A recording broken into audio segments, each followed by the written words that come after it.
Ladies and gentlemen, welcome to Spawncast, episode 367.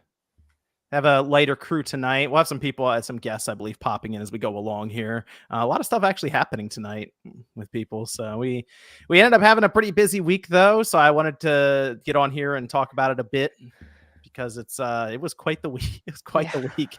We had some wild stuff happen with Xbox. We had an indie game, at least for me, come out of nowhere and is immediately, some people are saying, in like game of the year contention at this point. So we'll go over that. Got some stuff that happened with Sony, as well as potential Nintendo Switch 2 specs, some hardware specs that got out there, and I'll put it into some context for people, and then we can discuss how Nintendo might actually have a somewhat powerful system on their hands. So it should be a lot of fun.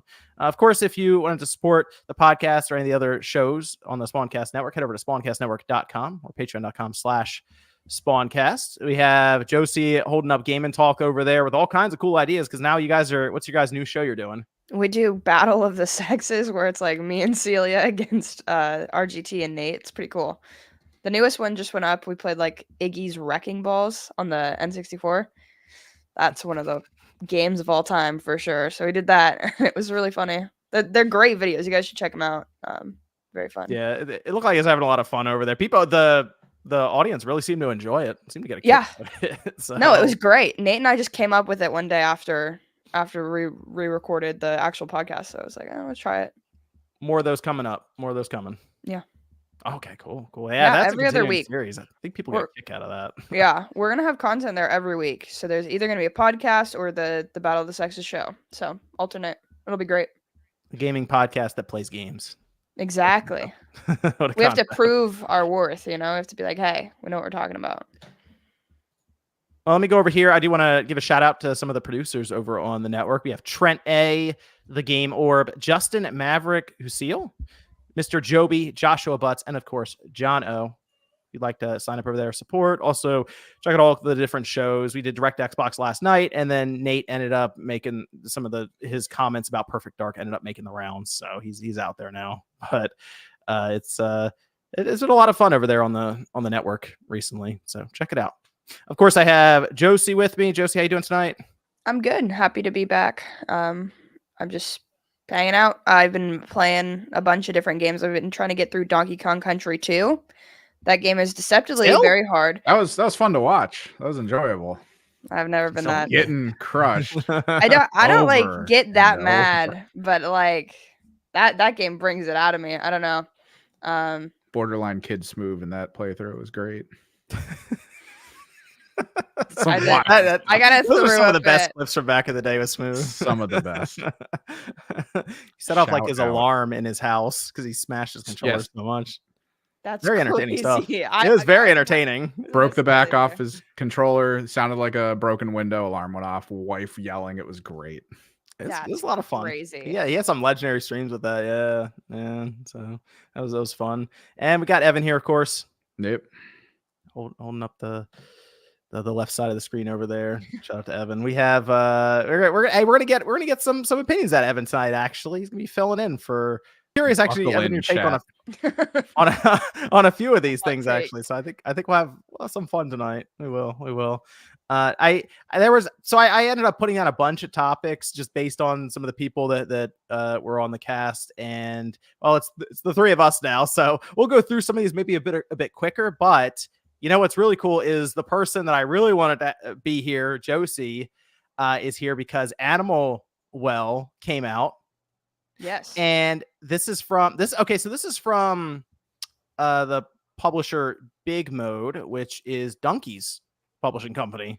Yeah. And they've showed this game a few times, and I'll admit, kind of flew under the radar for me. I don't know if anyone else, but I feel like I've seen it. But it just didn't really register with me, and I just kept moving. It was maybe overshadowed by other stuff. The game came out, and reviews for this have been overwhelmingly positive. Like, for some people, this is the best game they've played, like, for the last year. So some are saying this, in their mind, is like they're a game of the year contender for them. Currently sitting, by the way, on Metacritic at a 91. So it is technically one of the best rated games of the year as well.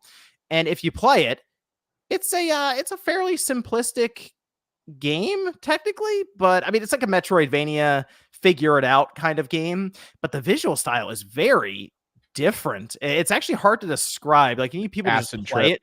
Yeah, acid Yeah, trip, but like pixelated. you're playing on the Switch right now, Josie? Yeah, I am. Okay, Which was I claimed it on PlayStation Plus so I'm playing it on PS5. Go ahead. that I just went on PlayStation Plus today, and then I saw it was free on there, and I was like, "What did I just do?" But now I can play it anywhere, so it's fine. Yeah, no, I've been playing it a bit. I think it's great. I was also very surprised by it because I didn't. I mean, I saw it in like the indie showcases and stuff from Nintendo, and I just never was that interested. I thought it was. I just knew that it was Donkey's game, so I was like, "That's cool." But other than that, I was like, "I don't know if it's for me." But yeah, then I saw everybody talking about it on Twitter and saying that it was like the best game ever, so I got it. I really like it. I don't know. You know, I don't know if I can say it's the best game ever because I'm not super far in it, but I think it's really cool. I played a little over 3 hours of this game, and I was just trying to figure out like how long the game Yeah, was. how I'm not sure, but it keeps going, and I don't feel like I'm that far in it, but I have like some of the items. So it's a Metroidvania. Basically, you go through, you get permanent items for your inventory that then allow you to get to other parts of the map. Like you have a map you go through, of course, looking around, and I don't. There's not really a story necessarily. You're in a well and you're going through and there are animals. I mean, it plays into the title. The whole thing that this game relies on is just the gameplay and kind of the puzzles that interconnect really well.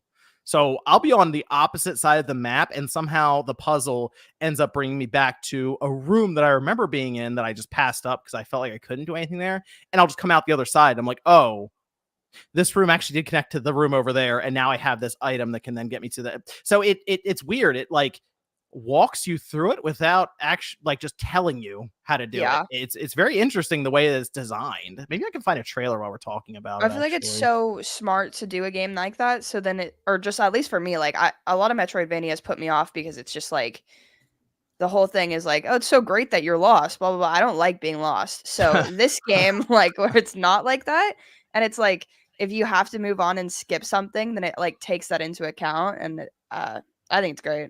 I've just been having a good time. Maybe I can do this. Yeah, visually it's a really interesting game. Ivan, have you played it at all? I've mostly looked into it. There It it is. does look visually interesting. People are saying it's about 5 hours to play with Oh, about 15 hours of after content wow. and stuff Wow. like that. Whoa.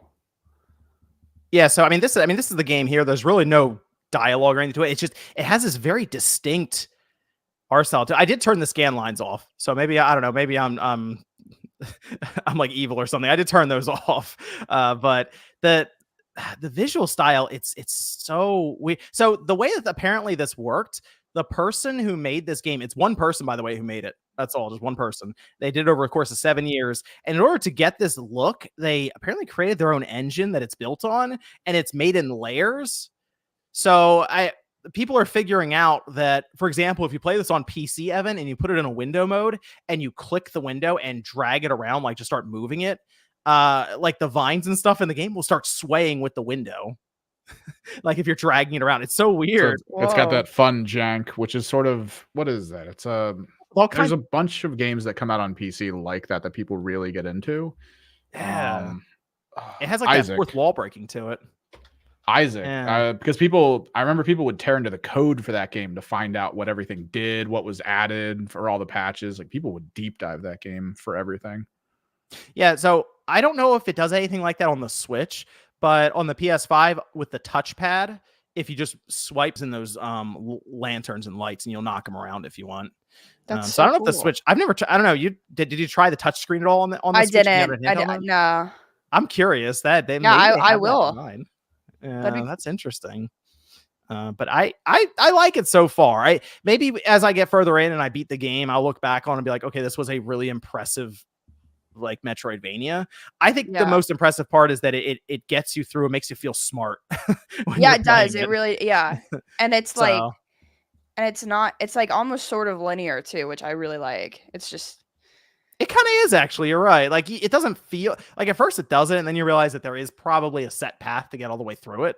Yeah. But it's I don't know. It's enjoyable. It has this very minimalistic ambiance to it too, where if you turn the lights off and it's quiet, like dead of night playing it, I don't know. It kind of sucks you into it. It has like that, like immersiveness to it without trying to have all these crazy visuals or sounds in front of you. It's kind of got that feeling of sitting outside and you hear the crickets and kind of just the outside noise sort of. It's like that, but obviously in the game. So I like it. It's pretty cool. It's a very good game for PlayStation Plus as well, because there are probably a lot of people who would just pass it up. So I cannot believe I did that. You got to see it. You got to ask. I'm telling you, I got it on lock. Evan goes through Newswave. We cover all of them. I got people covered on that. I always watch Newswave, but I don't know. Maybe I just missed. Weirdly, so do I. Evan is very knowledgeable of video game news. It's funny. Like, it's most stuff he doesn't even care about either. He just knows that's how I always was. Literally, I've watched Newswave for so long. It was like my morning routine. I had coffee and Newswave, and I actually made all of them. Tell me that a lot. Yeah, Evan makes all of them. But yeah, that was one because we go through like the PlayStation Plus line. And I saw that in there too, and I was like, oh, interesting. That's Donkey's game. Okay, yeah. I'll keep an eye on that. But impressive stuff from the one person who made it. So that's the other thing right now. Indie games, how we see all these big AAA games kind of collapsing a bit. I mean, indie games, that's the move right there. If you got the time, the patience, and the drive, you can make something cool like that. So it's pretty inspiring too to see a game like that do so well. So yeah, I mean, definitely, because it's pushing like creative limits too. Unlike AAA, it's very, very different. Yeah, I'm just thoroughly very impressed. I think it sets a cool precedent too, almost for like how good are every Donkey game going to be. Like what is, what's it going to look like? Because I feel like he has pretty cool taste. Like most of the games he reviews and stuff. I don't know.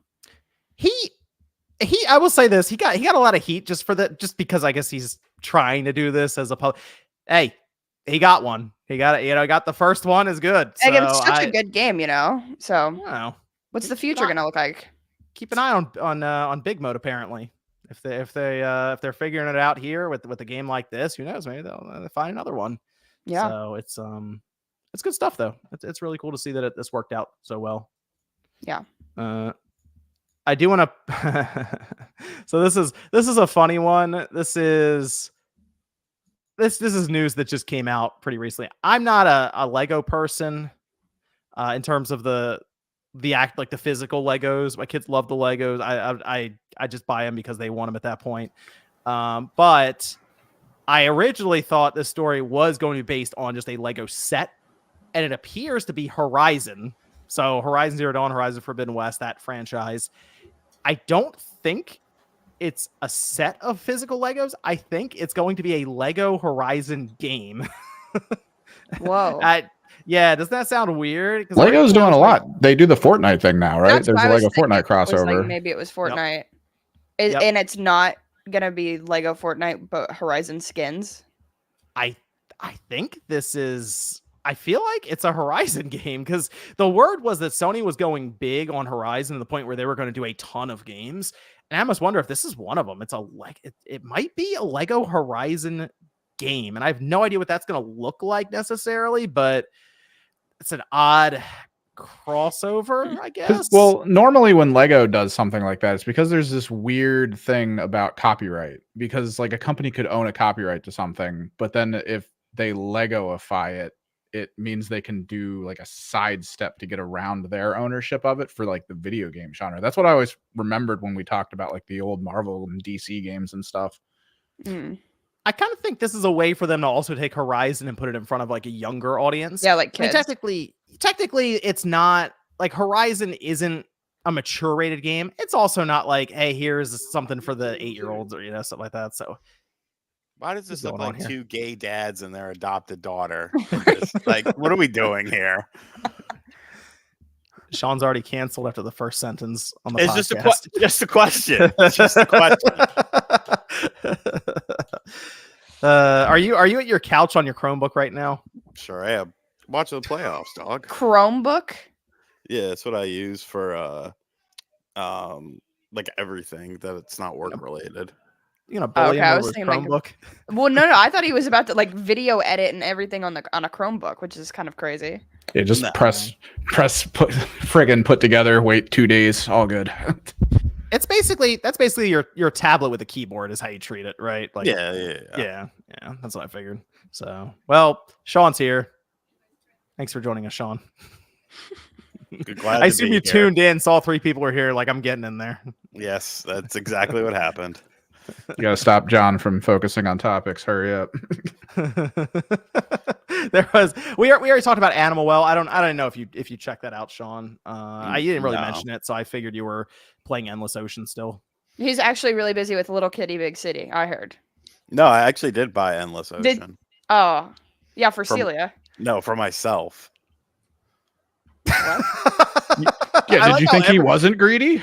Every time he brings that up, people are shocked that he's playing Endless Ocean. Even like Nate was like, "What?" The new one? Yeah, I've only played it for like 2 hours, and I'm already kind of over it. Honestly, like it's not bad. I just feel like they could have done, like it just feels like Endless Ocean HD with like a bunch of randos swimming around with you. Like I don't know. Like it's so weird. Like I get it, rated E for everyone, and all that. But like if I had come across a fucking big ass like megalodon, and then I scan it and it's like, this is a serious predator, it'll fucking eat you. And then I like just ram into it like repeatedly with my diver, and like it just kind of sits there. It's almost like, you know what it is? It's almost like you're not a person, you're a camera, and it's just a camera going around under the ocean because nothing ever interacts with you. You want to fight the shark? No, I just want there to be some, like, you could swim up to a school of fish and just like knock into them, and they just keep going on their path. Like there's no interaction. It just feels so weird. This guy wants Yeah. to play Subnautica, get fought by things.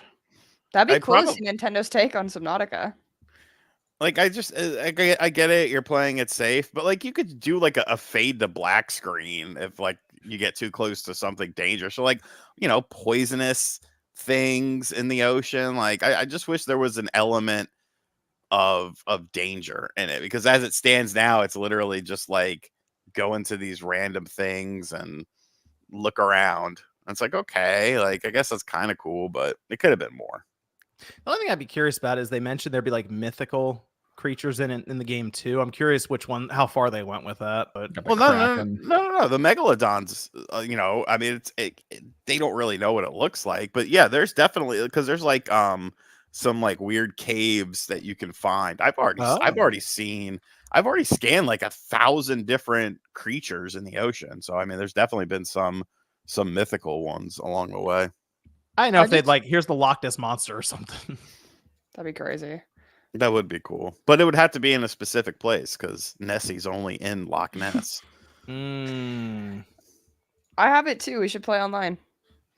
But like, what's the point? I know. Well, I mean, what if we just played it during Game and Talk one time? We could just have gameplay in the back. Yeah, I mean, that'd be fine. Throw it up on the screen while you're playing, and just just plug it in your computer so it streams, and then just throw it up on the screen. Yep. Nice and calming.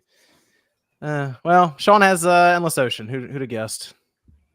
Well. It's fine. It's not worth $50. If it was like a $20 game, I'd be okay with it. 50, that's a little steep. I feel like they should have put combat in it. I think that could have done a lot. Well, just some sort of protection, like maybe you could stun.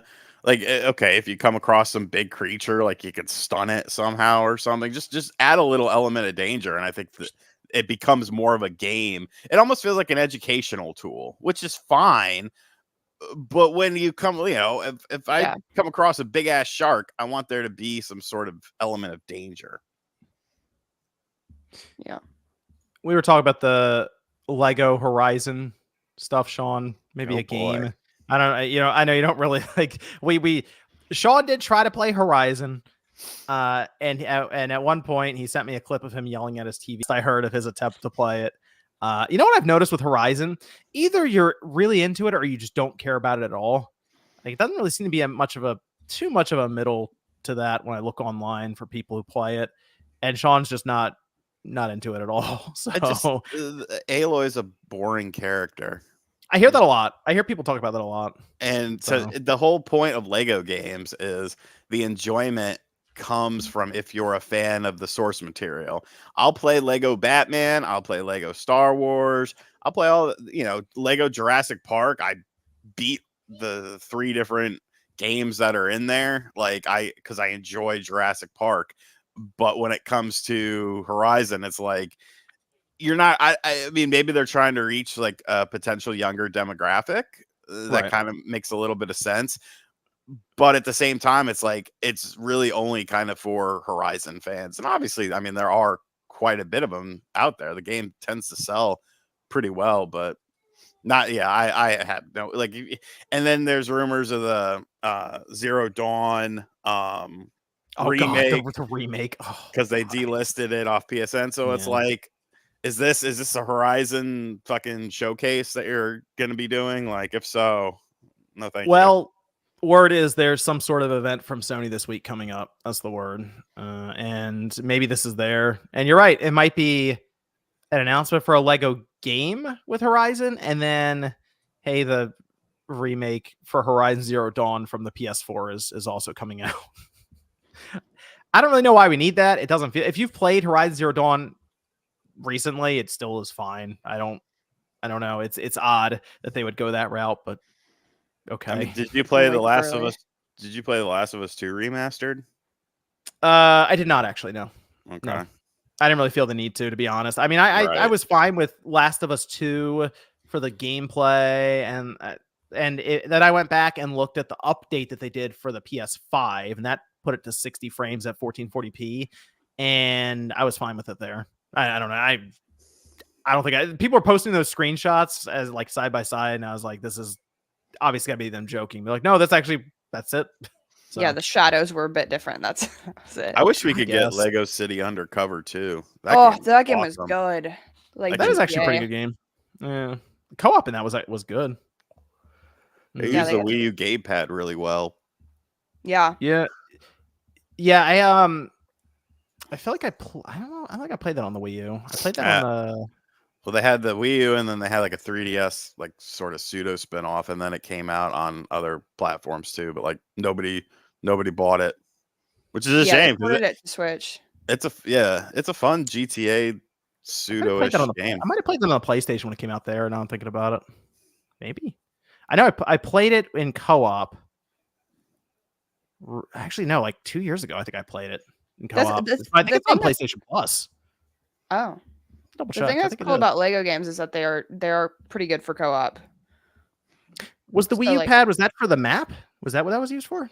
It was for the map. It was for your communications. It had, when the chick would call you or whatever, you would use that to communicate and stuff. It was pretty well done. It was a super fun game. It's just different. I think it's a game that would do, like, if a game like that came out in 2024, I think it would be very popular, because even if it was a sequel, it still has that element of freshness to it instead of all these, remakes, remasters that a lot of people have already played. And it just, obviously with the companies all in the positions that they are in right now, it would be a third party game that I think could be successful, but maybe it just came out at the wrong time. I'll give him credit. At least this is different. As you're saying there, we got a lot of remakes, remasters. This is actually different. So, you know what? I'll at least hold out to see what it looks like and what they're going for. So I played a Lego game today. I played Lego Batman 3, and it's still all right. Yeah, pretty good. I like the cutscenes. The Lego cutscenes are really funny every time. So it'll be interesting to see what they do with like a Horizon story, I guess. Let me go over to, all right. So this is a good one for Evan. I feel like this is one that came up last week and you weren't here, Evan. Because shellacked at a 4v4 tournament. Well, you played Helldivers 2 on PC quite a bit. Oh yeah, until everyone I knew stopped, and then I stopped. Well, you guys basically beat the game. Like, there's nothing left for you guys to do. I feel like. What level were you when you finished? Well, we were cap at the time, but then they upped it to 120 or something. So they raised the level cap. Yeah. Yep. Well, did you see the business going on about the? Oh yeah. PSN? Okay. I'm curious. What would your thought have been there, Evan? If it required, would you have just signed up for PlayStation Plus and like whatever, or PlayStation account? You don't pay. I mean, unless at this point, unless the people I knew that played were still planning on getting back into it, I really wouldn't care enough to make it. It was always funny though seeing the conversations going on around this, just because it was a boatload of people who were like, "Oh, just sign up for a PSN account. Doesn't matter. Why does that matter?" And then they realized that there are countries who are like, "You can't have a PSN account here. You just can't." Yes. 170 plus. Yeah. Yeah. So like Yeah. that is eye-opening for everyone to be like, why would they make that bad of a business decision for their best-selling game? That's wild. Well, it's because it's Sony. Well, they delisted it in those countries, and apparently Oh, they haven't yeah. put them back yet. So that's interesting. And now Ghost of Tsushima is going through a whole thing because PlayStation account is needed for multiplayer for that. Which, by the way, Ghost of Tsushima, when that first came out, it was just a single player game. So the Yeah, that was the Legends thing DLC. came later. Like, yeah, when I bought the game, it was just that single player, and they added Legends in later. So I don't really know why they don't just sell it as a single player only game how it first came out in those countries. It seems weird to me that they are there. They seem, it almost feels kind of desperate on their end to keep this PSN thing going in those countries, even to where they're just delisting it. It's like, monthly active users, are that important to you when you can't just figure out a way to just single player here? You're gonna. That's the majority of Ghost of Tsushima anyway. It's almost So- like that could potentially backfire. Yeah, I think this whole business with PlayStation account is just a bad idea for them, because they are going to want to do a launcher in the next, I'm going to say, year and a half to 2 years. They're going to try to do it, and this is not a great first step for them in the Like PC. PC launcher? Oh, jeez. Yeah, Oh, yeah, I think they they're going to try to have definitely their own want a Sony launcher. Yeah, and Wow. yeah, I mean, I think there are ways that they could sell their account. Well, it's a free account, but I think there are ways they could do it outside of just like, you have to do this. I feel like if they implement cross buy, that would be a big one. Mhm. Because then it's like, okay, if I'm on PC, and if I buy this on Steam, I only have it on Steam. But if I bought it on PlayStation's launcher, technically it's also on a console that maybe I don't have now, but I could in the future. Or maybe if they do a handheld, it also counts for that in the future. Like, there is kind of that thought process of getting more for your money there. Yeah, Yeah, but do you think that'll happen, or do you think someone in the boardroom will go, but then we get more money if they buy it twice, and then everyone will nod? That's true too. I cannot dispute that, but I will say they did cross buy for a little while there on the. I remember they did it on the Vita and the PS3, and then also the Vita and the PS4, where you bought it on the Vita or the 3, and then it would go between the two of them. But they were also pretty desperate trying to get people to buy the Vita. So I don't know if that someone put desperation's there as much. someone put a slide up with a number and said, "This is how much we lost," because people Yeah. didn't buy it in two places. They're really banking, I think, on the trophies being something that's going to get people over, and I just don't know if that's. I just don't feel like that's going to pull PC gamers like that when they. I mean, they have Steam achievements if they really want something And like we that now. barely give a shit about those. Yeah, I mean, even Steam's tried to do a lot. They did trading cards, like Steam's it- done so much. It's great. They're trying to do stuff to get people in that kind of gamification outside of the game to attach these achievements, and I just don't know if PC, because I just don't. Even when I play any of the PC games, I never really think about the Steam achievements unless it just pops up on the bottom right. And my thought once it happens is, I'm going to turn that notification off. Yeah, it's a little intrusive to what I'm doing here. I need to get rid of that. At least like the trophy pop is cool. The achievement pop is cool. For some reason, Steam, that's the thing they've never really figured out, is how to make that feel like, how to be like a satisfying like achievement pop up or something. That's because So. it's kind of garbage. Like the Xbox one where it's just like boop, and then it puts it in the middle of your screen. Imagine playing like a really sad game and you get to the end of a chapter and like someone you really liked in the story dies, and it's just like achievement, and you're like, oh fuck. Yeah. I guess they could also do the save data transfer and cross save stuff. I feel like there's got to be better ways to get people on board outside of just forcing them to do it, because if you try to force somebody rather than convince them that they should do it, then they won't ever do it.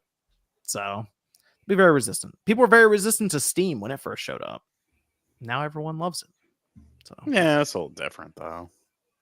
yeah, I guess. I mean, back then, if you bought Half-Life 2 physically, you still needed to download and connect with Steam.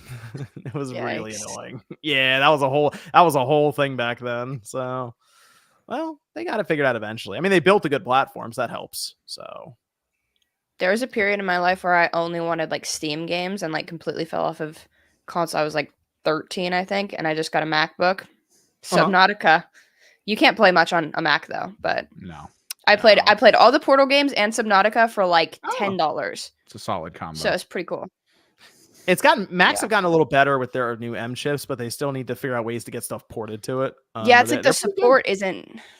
Yeah, it's weird. They're capable. They're capable chips. You can play the new Resident Evil Village on like technically it works on a MacBook Air that doesn't even have a fan. Yeah. It's pretty impressive. But you could play it on a Nintendo Switch. What are you talking about? A beautiful cloud version. Oh gosh, that cloud version technically works on an iPhone now, not the Switch. Well, Unless iPhones are powerful. These things are crazy. Digital Foundry did a video today actually comparing the Switch to the iPhone. So Really, how much more powerful is the iPhone?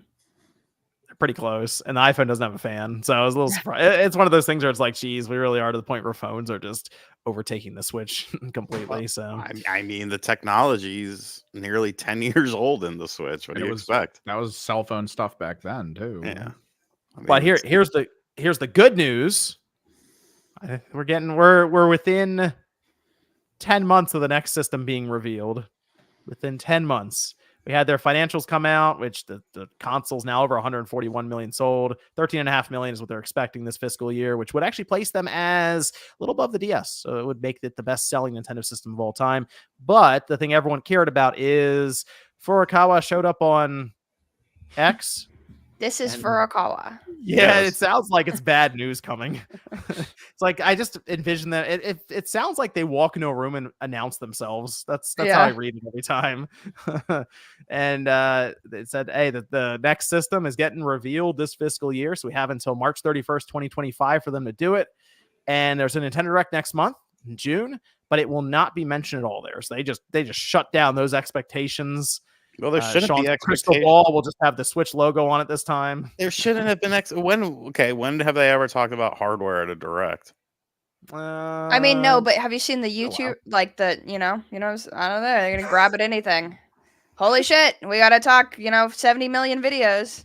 God, my feed was attacked that day. You're welcome. No, you guys made good videos, though. And then God.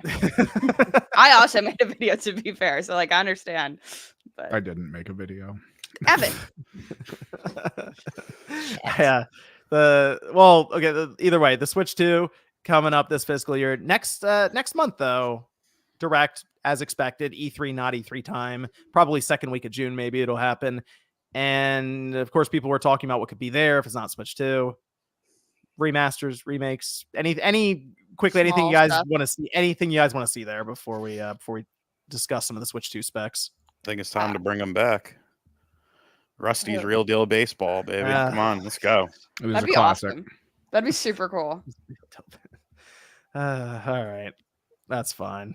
I figured the Zelda, the double pack, The double pack.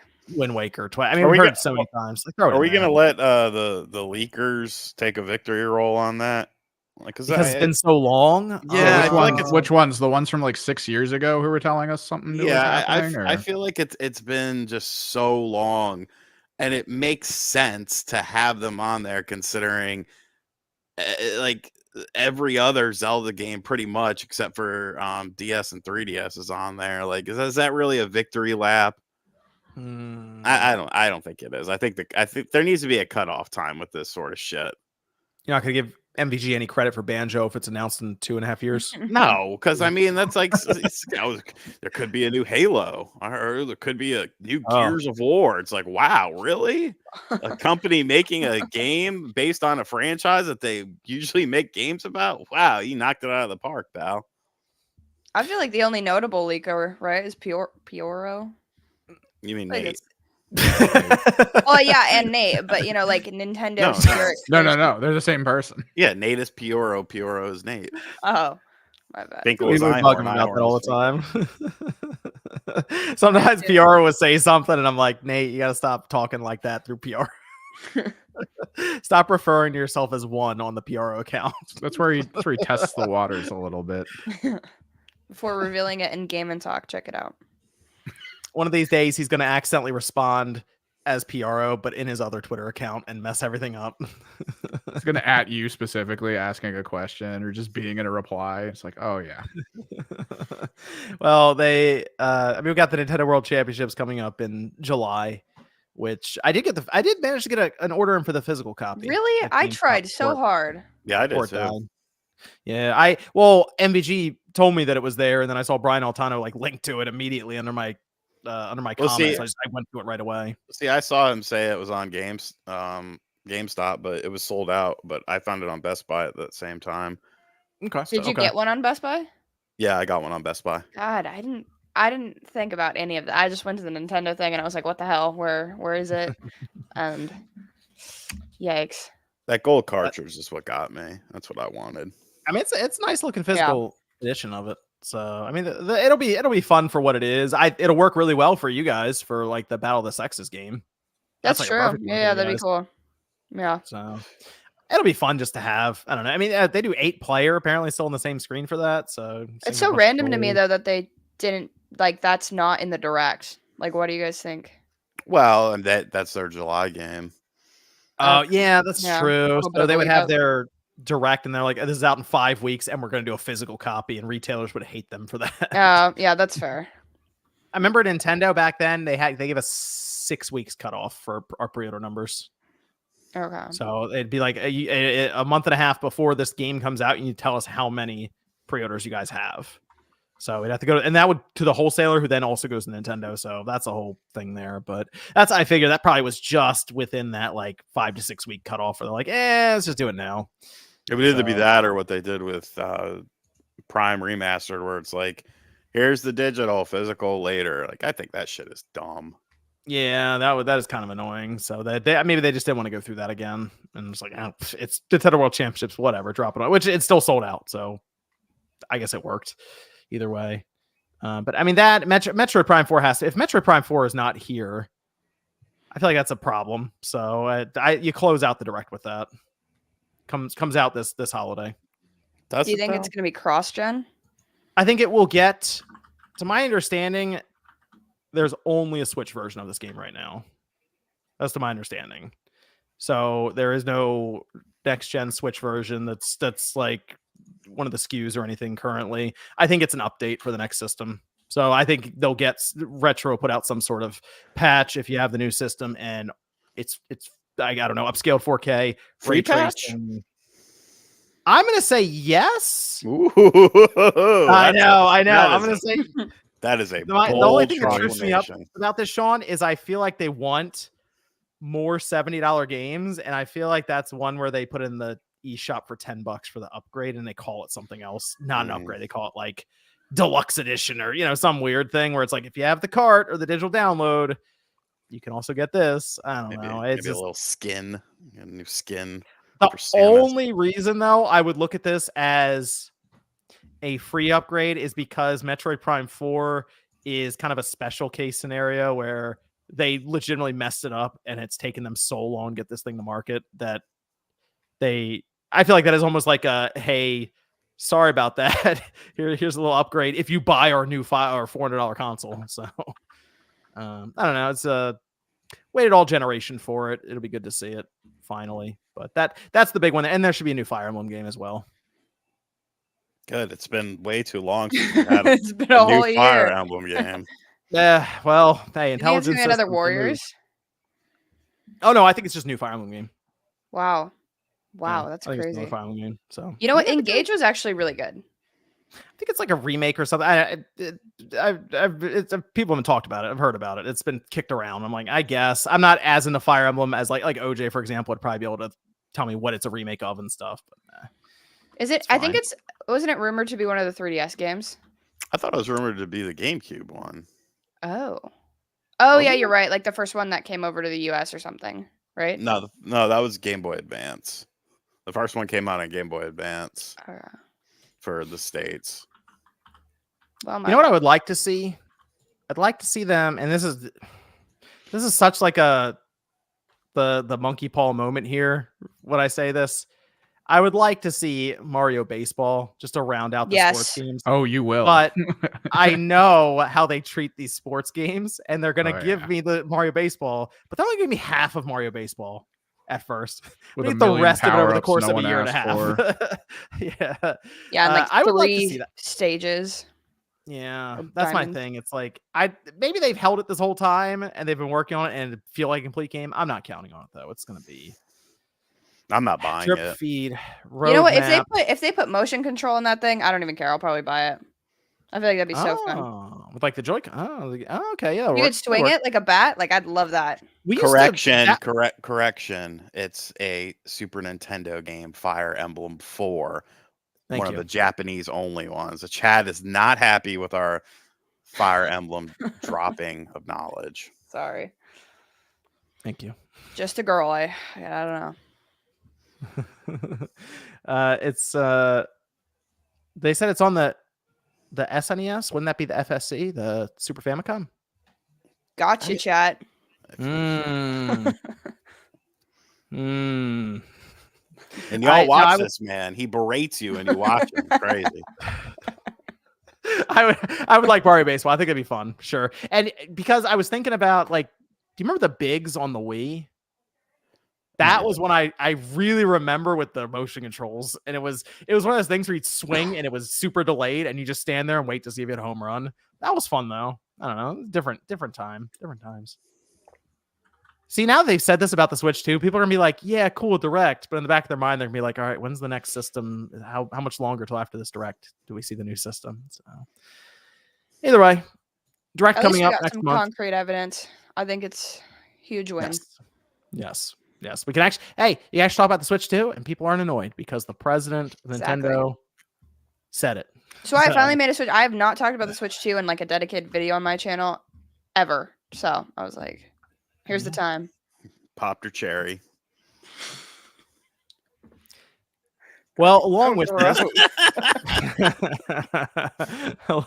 along with the Direct Switch 2 stuff, it does seem like more and more information is getting out there now. And to be fair, it's coming from Fama boards who did some pretty serious research on this, to where it's like, okay, this is getting really like in the weeds kind of here, and it's borderline like obsessive at times, but they did come up with results. I'll give them that.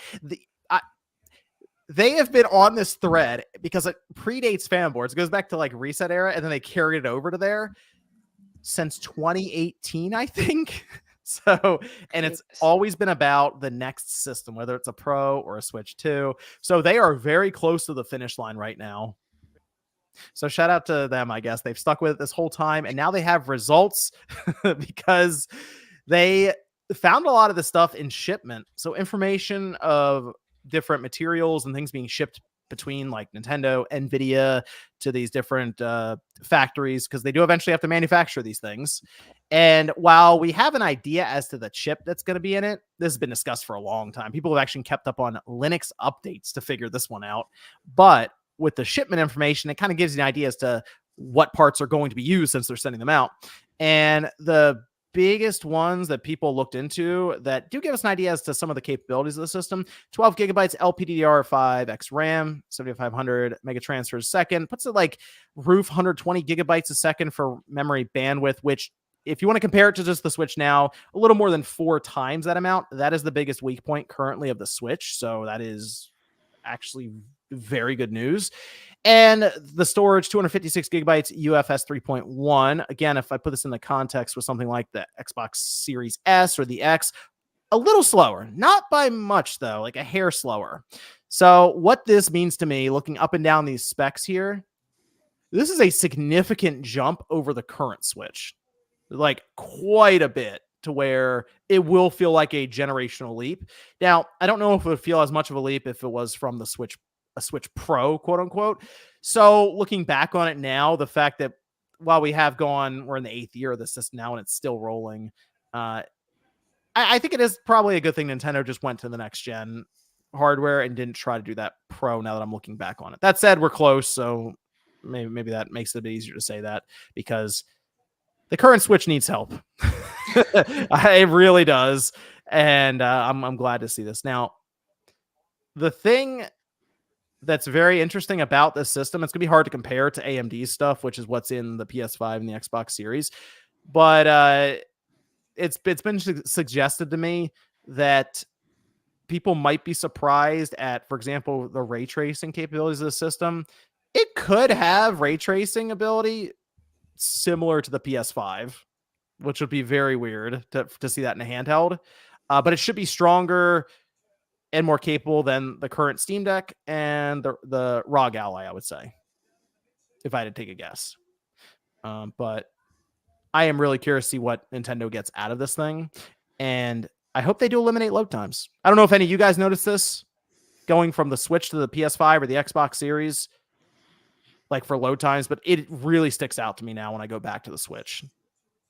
I don't think I notice anything like that, but I mean, I don't really have ADD like that, so it doesn't, doesn't bother me that Darn. much. Wow. Like, yes, there is a difference. I mean, it's hard for me to care about specs because you know how many people cared about specs when the Series X and PS5 were announced. 12 teraflops better than 10 teraflops, and then it didn't make a fucking difference. I want to see it in action. You could have all the power in the world, but if you don't know how to use it right, it doesn't matter. I mean, so I want to see the practicality of it. Like, yeah, that's cool. Show me how it works. Show me what you're doing with that. Show me what the games are going to look like. And obviously we're going to have to wait for a while, and I don't really care about ray tracing. I could give what a is shit. like ray like what does it even really do? It's for lighting in different environments, so it reacts more naturally. Yeah, it rather allows than having bounce off of surfaces. And Usually, but on consoles, it's usually at the. Usually, you have to sacrifice like a frame lot of rate performance. Yeah, you have to sacrifice performance. So it's stupid to me. It's like I would rather the game play better than.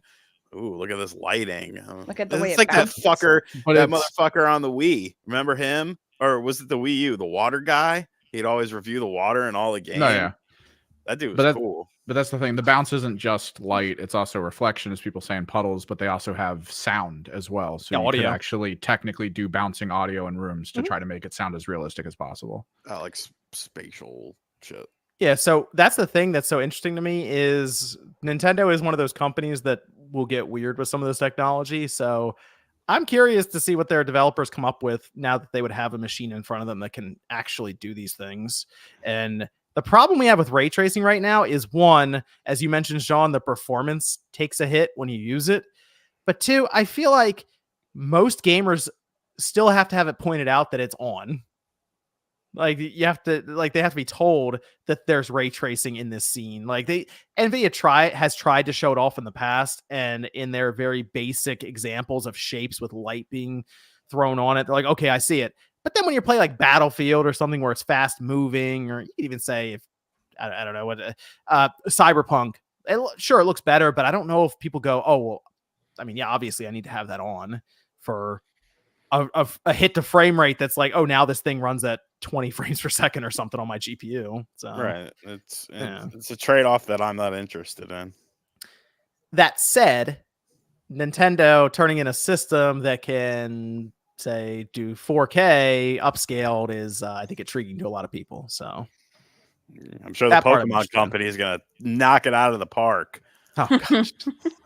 I'm sure they're gonna have some fucking brilliant looking games on there. Well, I do wonder if development's going to get harder when they make the jump to 4K because there's going to be more expectations and more of the flaws will be easier to see, that kind of thing. Mm-hmm. I'm curious how Game Freak and the Pokemon company adapt to that with their tight schedule. When you consider all the flaws are very visible now. Yeah. I mean, on one hand, it should help their games run better, but on the other hand, I don't know.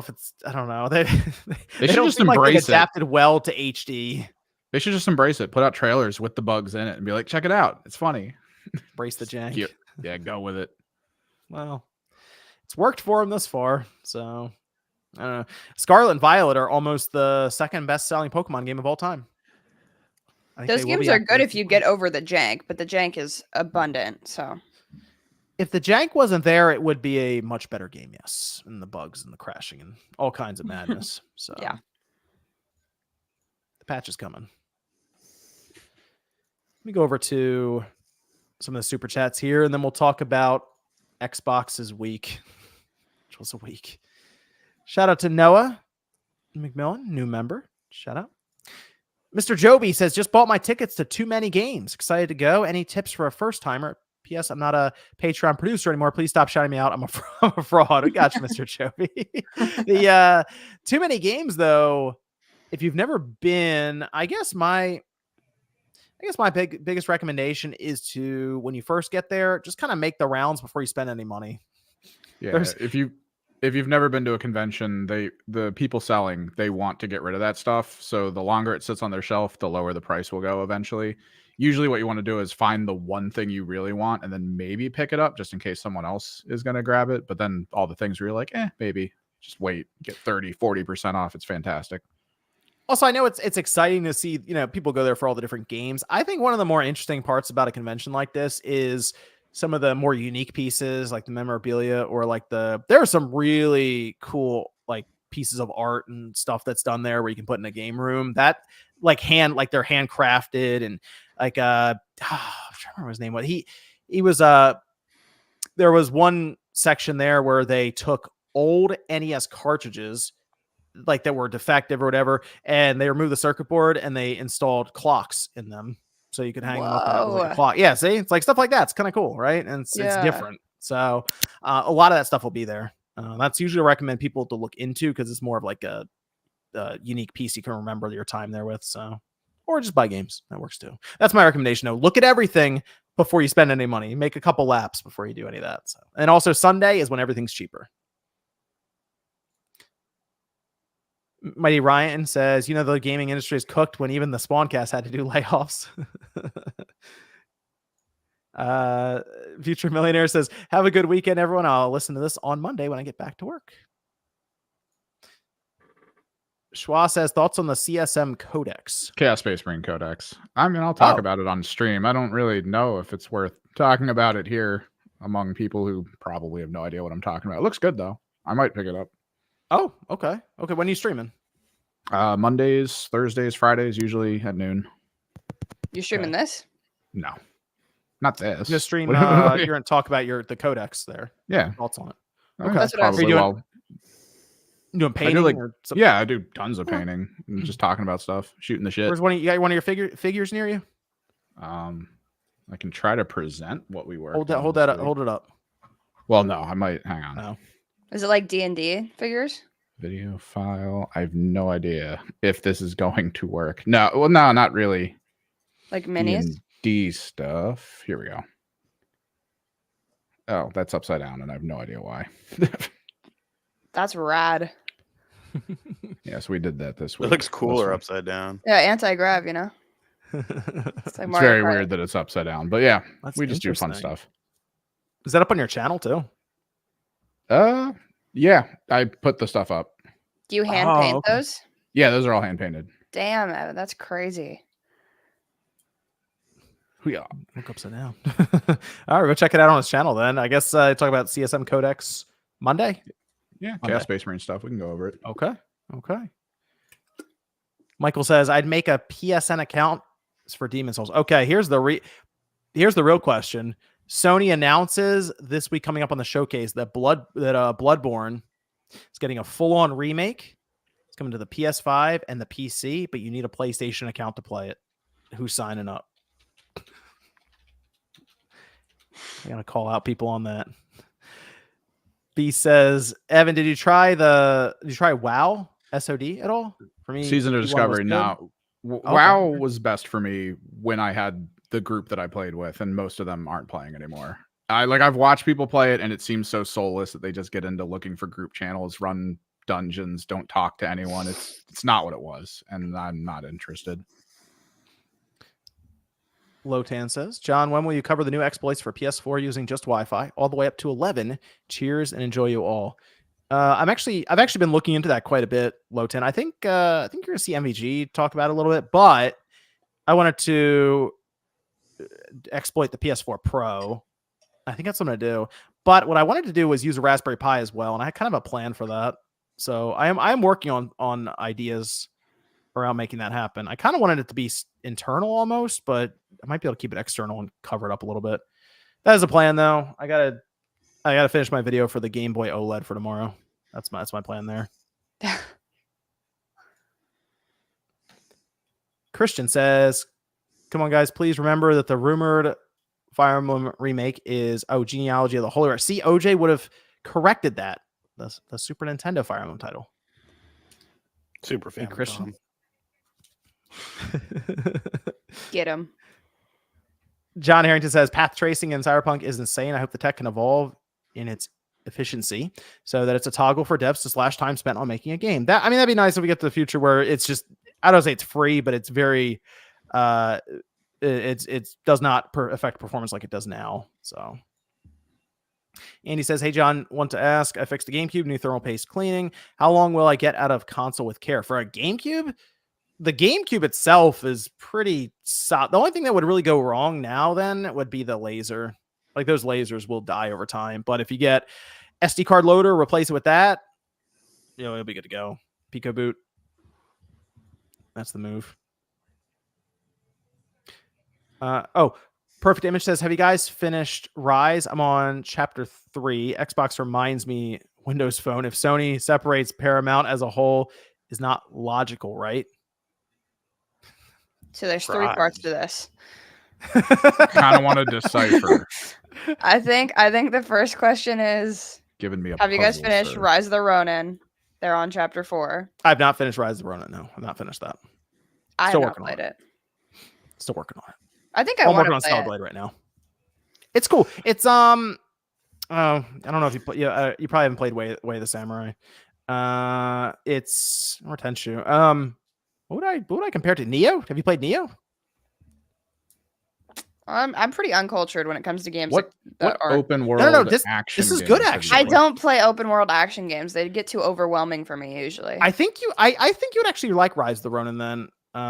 Josie, if you haven't played the others, I feel like this is a very approachable one. Like the thing I noticed with it is after playing like Neo, which will just kill you over and over again, Rise of the Ronin has felt fairly easy for the most part going through it.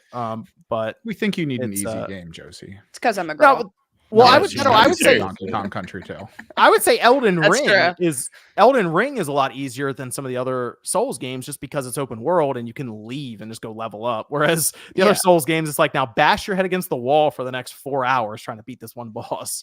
Have you guys seen? I don't know if you guys are that plugged in, but have you seen Kai Cenat trying to like beat the very first? It's all over. I saw it over X. I can't believe I'm surprised.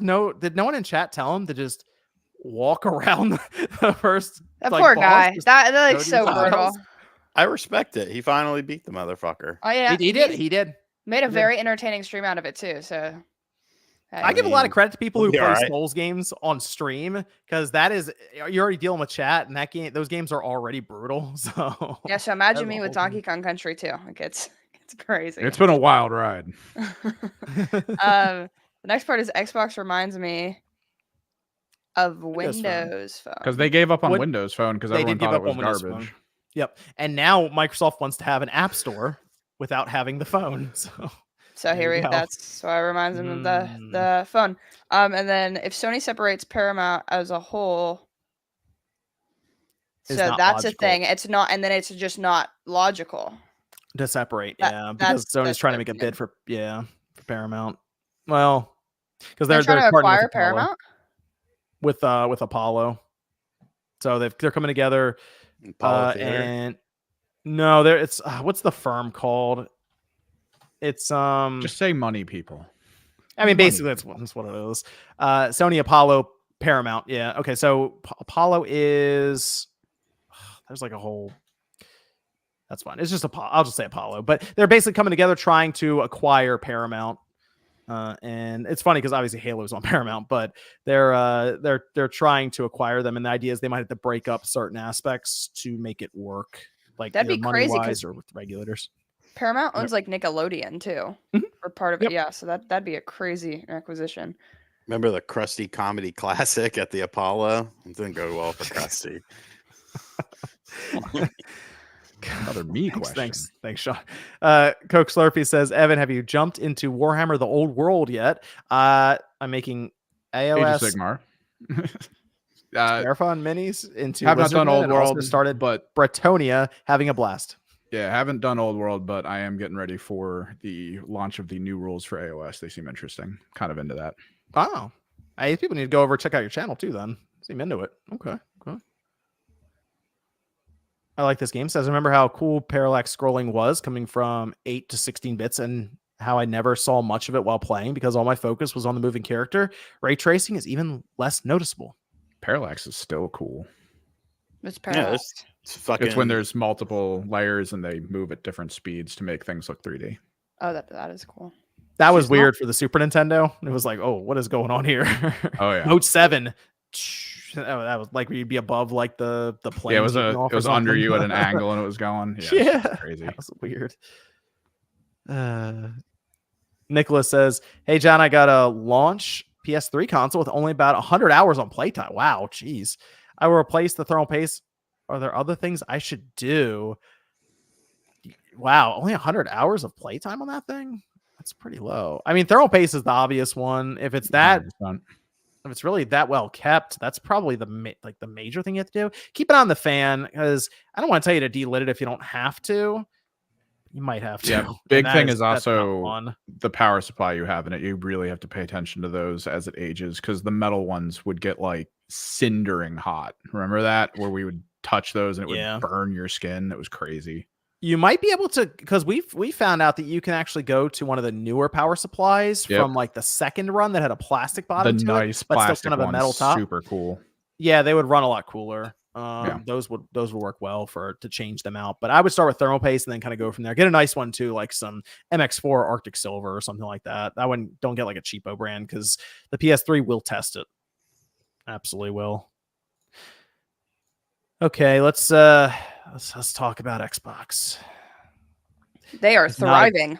It was not a good week for Xbox. It seemed like every day something was happening. That was like Xbox taking shot after shot after shot. They were just getting beaten up all week. But it did start where IGN seemed to intercept an email, or they had it leaked to them most likely from one of the studios that probably got let go. Anyway, this was from Matt Booty, who sent out this email. Matt Ass. Sean's like renamed him. Okay. Say, to double down on these franchises and invest to build new ones requires us to look across the business to identify the opportunities that are best positioned for success. This reprioritization of titles and resources means a few teams will be realigned to others and that some of our colleagues will be leaving us. Only some. So I want to start with the first two that I'll admit, I don't think a lot of people were. Many people are probably like, who are those? Who are they? Alpha Dog Studios and Roundhouse Games.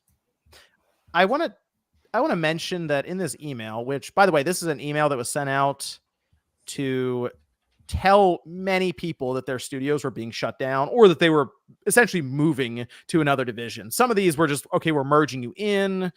Some of these were okay, some of you are going to let go. Others are going here. He got those two names wrong for the studios. And it took me 2 minutes to just search them up to see more about these studios, but technically it's Alpha Dog Games and it's Roundhouse Studios. So we're off to a good start, Matt. Anyway, we have Alpha Dog Studios who made Mighty Doom. That's a mobile game. I did not play it. I wasn't even really aware of it, but it's going to be sunset August 7th. It's like a top-down Doom game for mobile.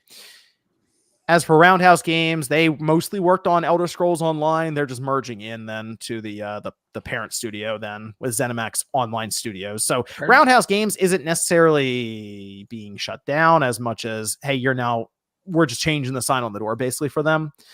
But still, they won't be there to maybe run support for something else. They're all in on Elder Scrolls Online, or who knows, maybe they're making something new. Yeah, they helped with Redfall as well.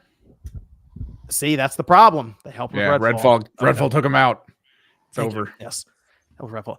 Speaking of Redfall, Arcane Austin. Studios closing, some members of the team joining other studios to work on projects across Bethesda.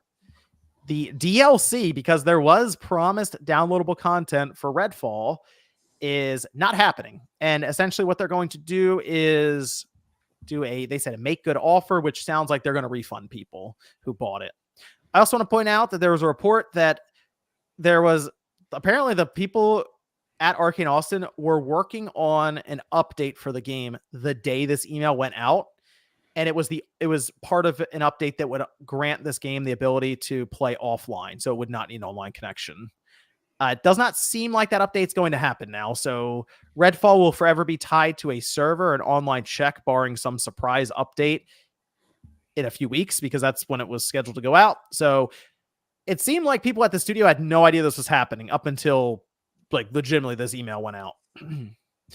The last one, the one that set the internet off, is Tango Gameworks. They're just shutting down. They're closed. And I don't think they're relocating anyone. I'd be shocked if they were, because this was their only Japan-based studio.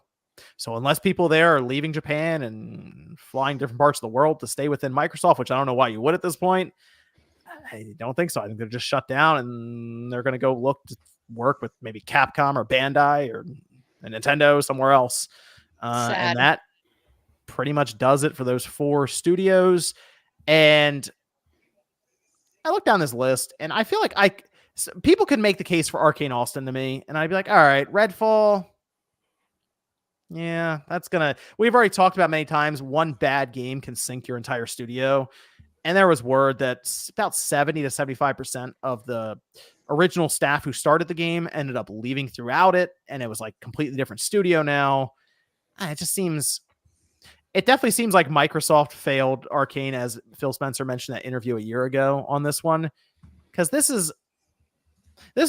should have been a moment where Matt Booty, who is supposed to be managing this stuff, should have looked at Redfall and been like, this isn't good. We're not making this game anymore. It's out. And instead they pushed forward. It comes out. They get buried for it. They didn't have things like a 60 FPS mode ready. And a year later, they're closed. And that's it. So that one was tough. Oh, hey, Ryan. Hey. Ryan's with us. You're here just in time for the Xbox stuff. Oh, awesome. Yeah, you're here right in time. Right on time. What's going on? Yeah, Ryan here. I was going through the different studios that got shut down. So got Arcane Austin, Alpha Dog Studios, Tango Gameworks, Roundhouse Games.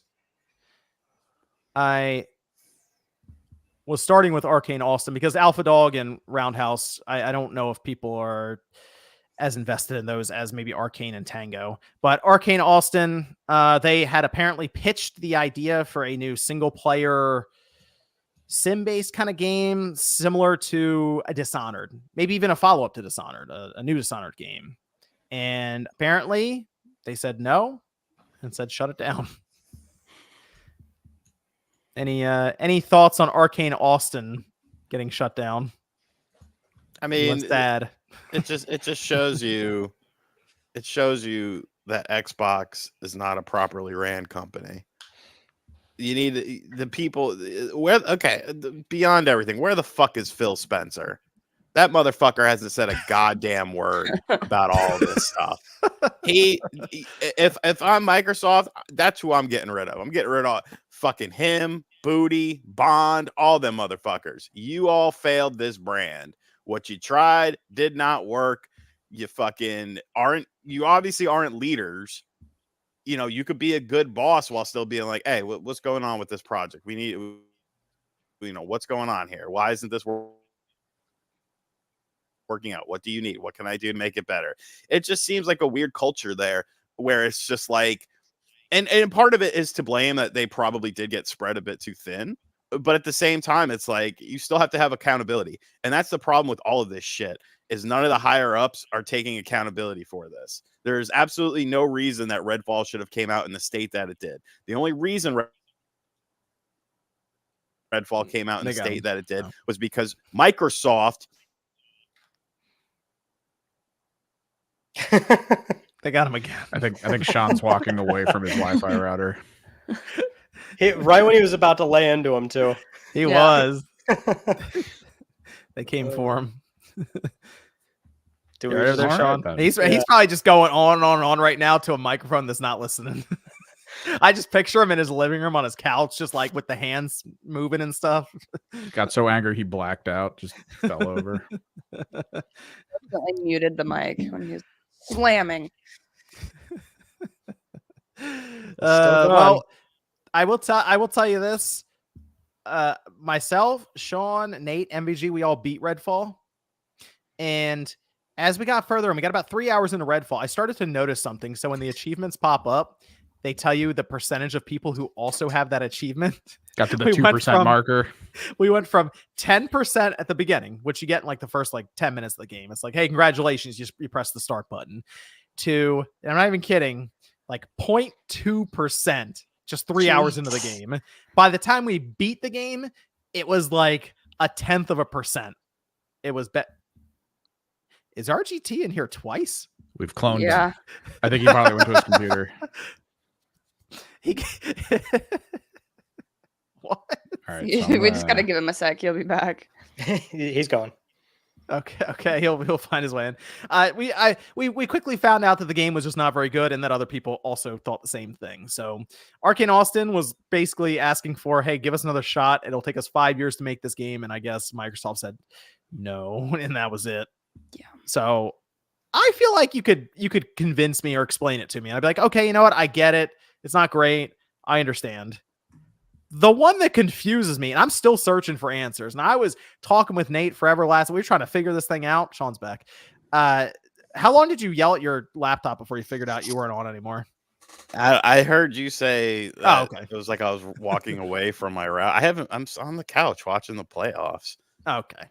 We go ahead. You were yelling about Where was booty I? and stuff. Info dump us. Oh no, they didn't fucking. There's no accountability. There's no responsibility. The only reason Redfall came out in the state that it did was because they put some arbitrary. All three of these games are coming out within 12 months. Forza wasn't ready. Starfield wasn't ready. They didn't want to strike out 3 times, so they looked at those 3 games and said, "What's the game that we can rush out there?" And it was Redfall, because people were anticipating Starfield. People were anticipating Forza. Redfall did not have that same level of anticipation. So they set that studio up to fail by doing that. Like there's a whole slew of problems with Xbox. And for them to come out there and say everything's hunky-dory, for Sarah Bond to do that interview and say a bunch of nothing during it, it just shows you, like, fire them all, get them all out of here. They're not doing their job. How many fucking years are you going to give these people to try and grow this brand? And they failed. And what they banked on, which I'm sure we'll talk about at some point in time, isn't working. It's not working.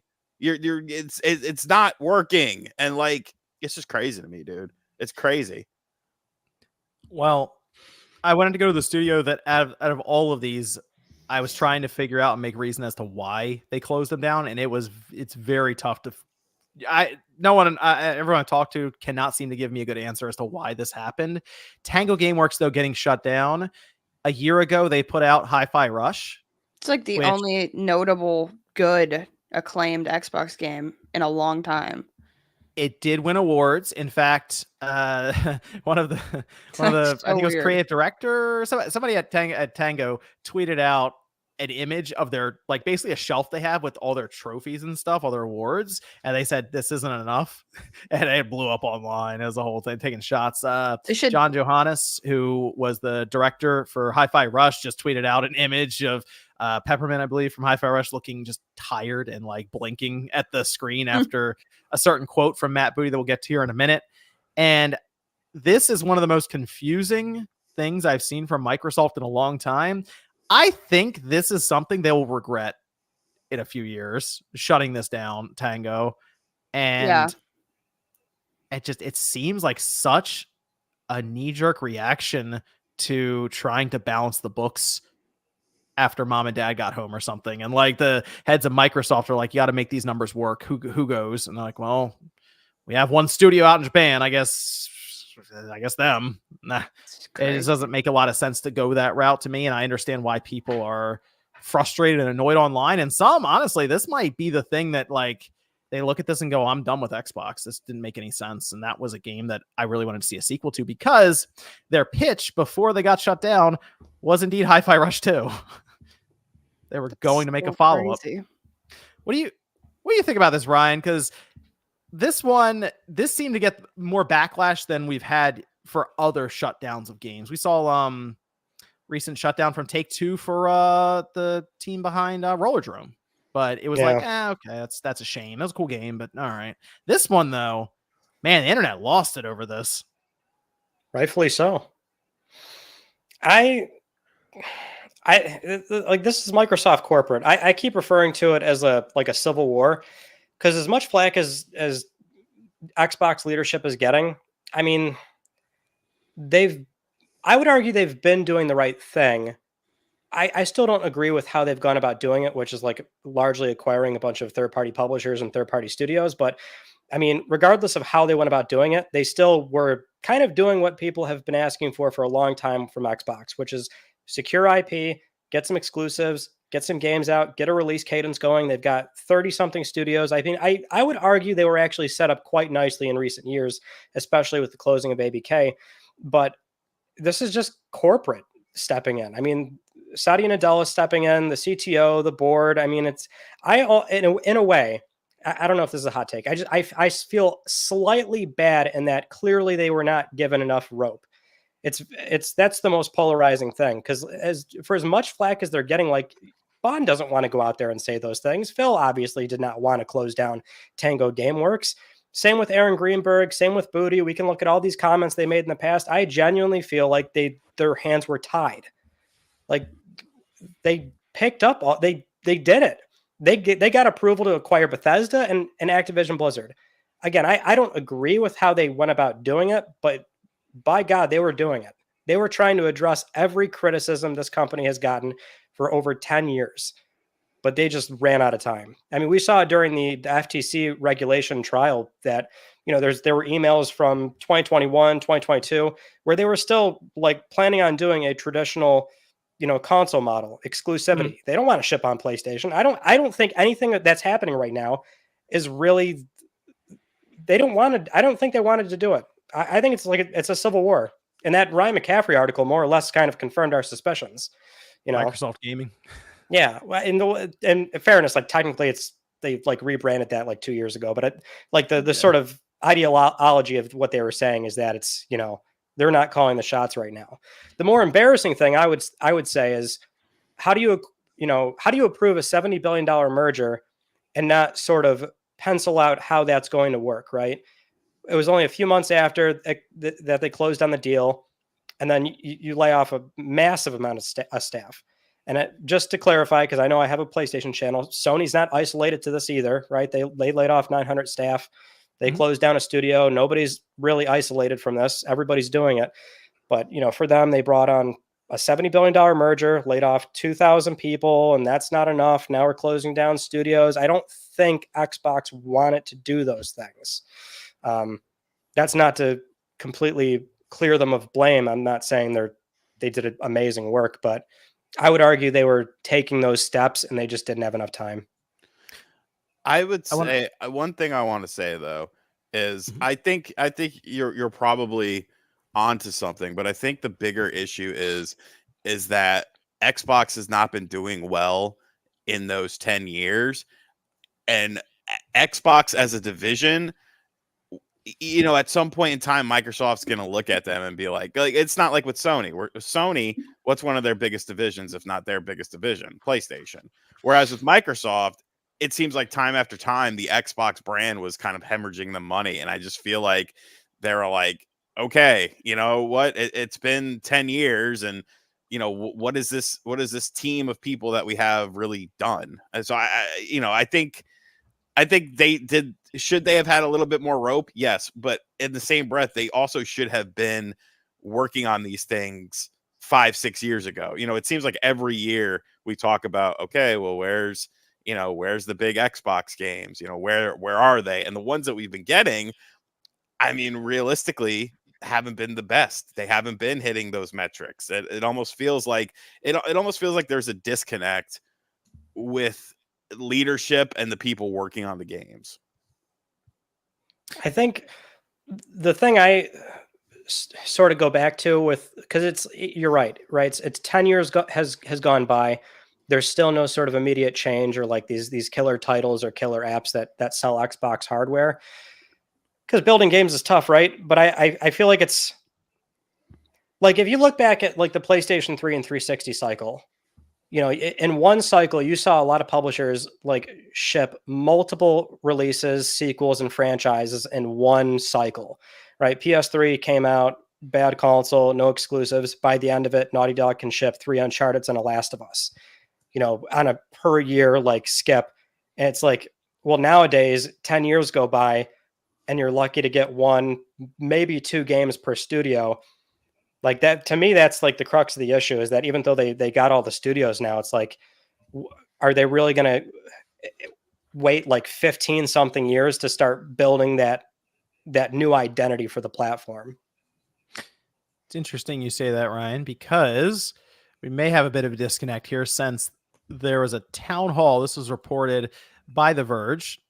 And this is another one that did not go over well online. As I mentioned, it seemed like every day Microsoft was getting beaten up over something. This one, though, it's one, I want to stress this. It's one line that was mentioned in a town hall. I don't know what preceded this. I don't know what came after this. On its own, it was reported, and it doesn't sound good. This is from Matt Booty. The day after they shut down Tango Gameworks, who made Hi-Fi Rush, he said, "We need smaller games that give us prestige and awards." This is when addressing all the studios and that's definitely a comment. Yeah, I feel like there had to have been more to this to explain it, because if he just said that and then just kind of dropped it and kept going, that's like, whoa. Well, and I think that's one of the reasons that you saw the reaction from some of the Tango Gameworks staff, whether it was the picture of the trophies and the awards, or John Johannes putting that image up, quoting it. It is head scratching to see something like that mentioned. And I feel like if I look up and down the chain of command here, I know, Sean, you're saying like just clean house, all of them go. I feel like Matt Booty is in over. That's not his name. In general, it's not his. Call him by his right name. He's in over his head. He's in over his head, and Matt. I feel like either he needs to help or he just needs to be replaced by maybe multiple people, because there's too much going on. I feel like he's just never really been great at his job from the outside looking in. So do you think Phil has been great at his job from the outside looking in? I think Phil has the right idea and intentions. I think he's just also in over his head at this point, and he needs better people around him. That Game Pass thing working out well.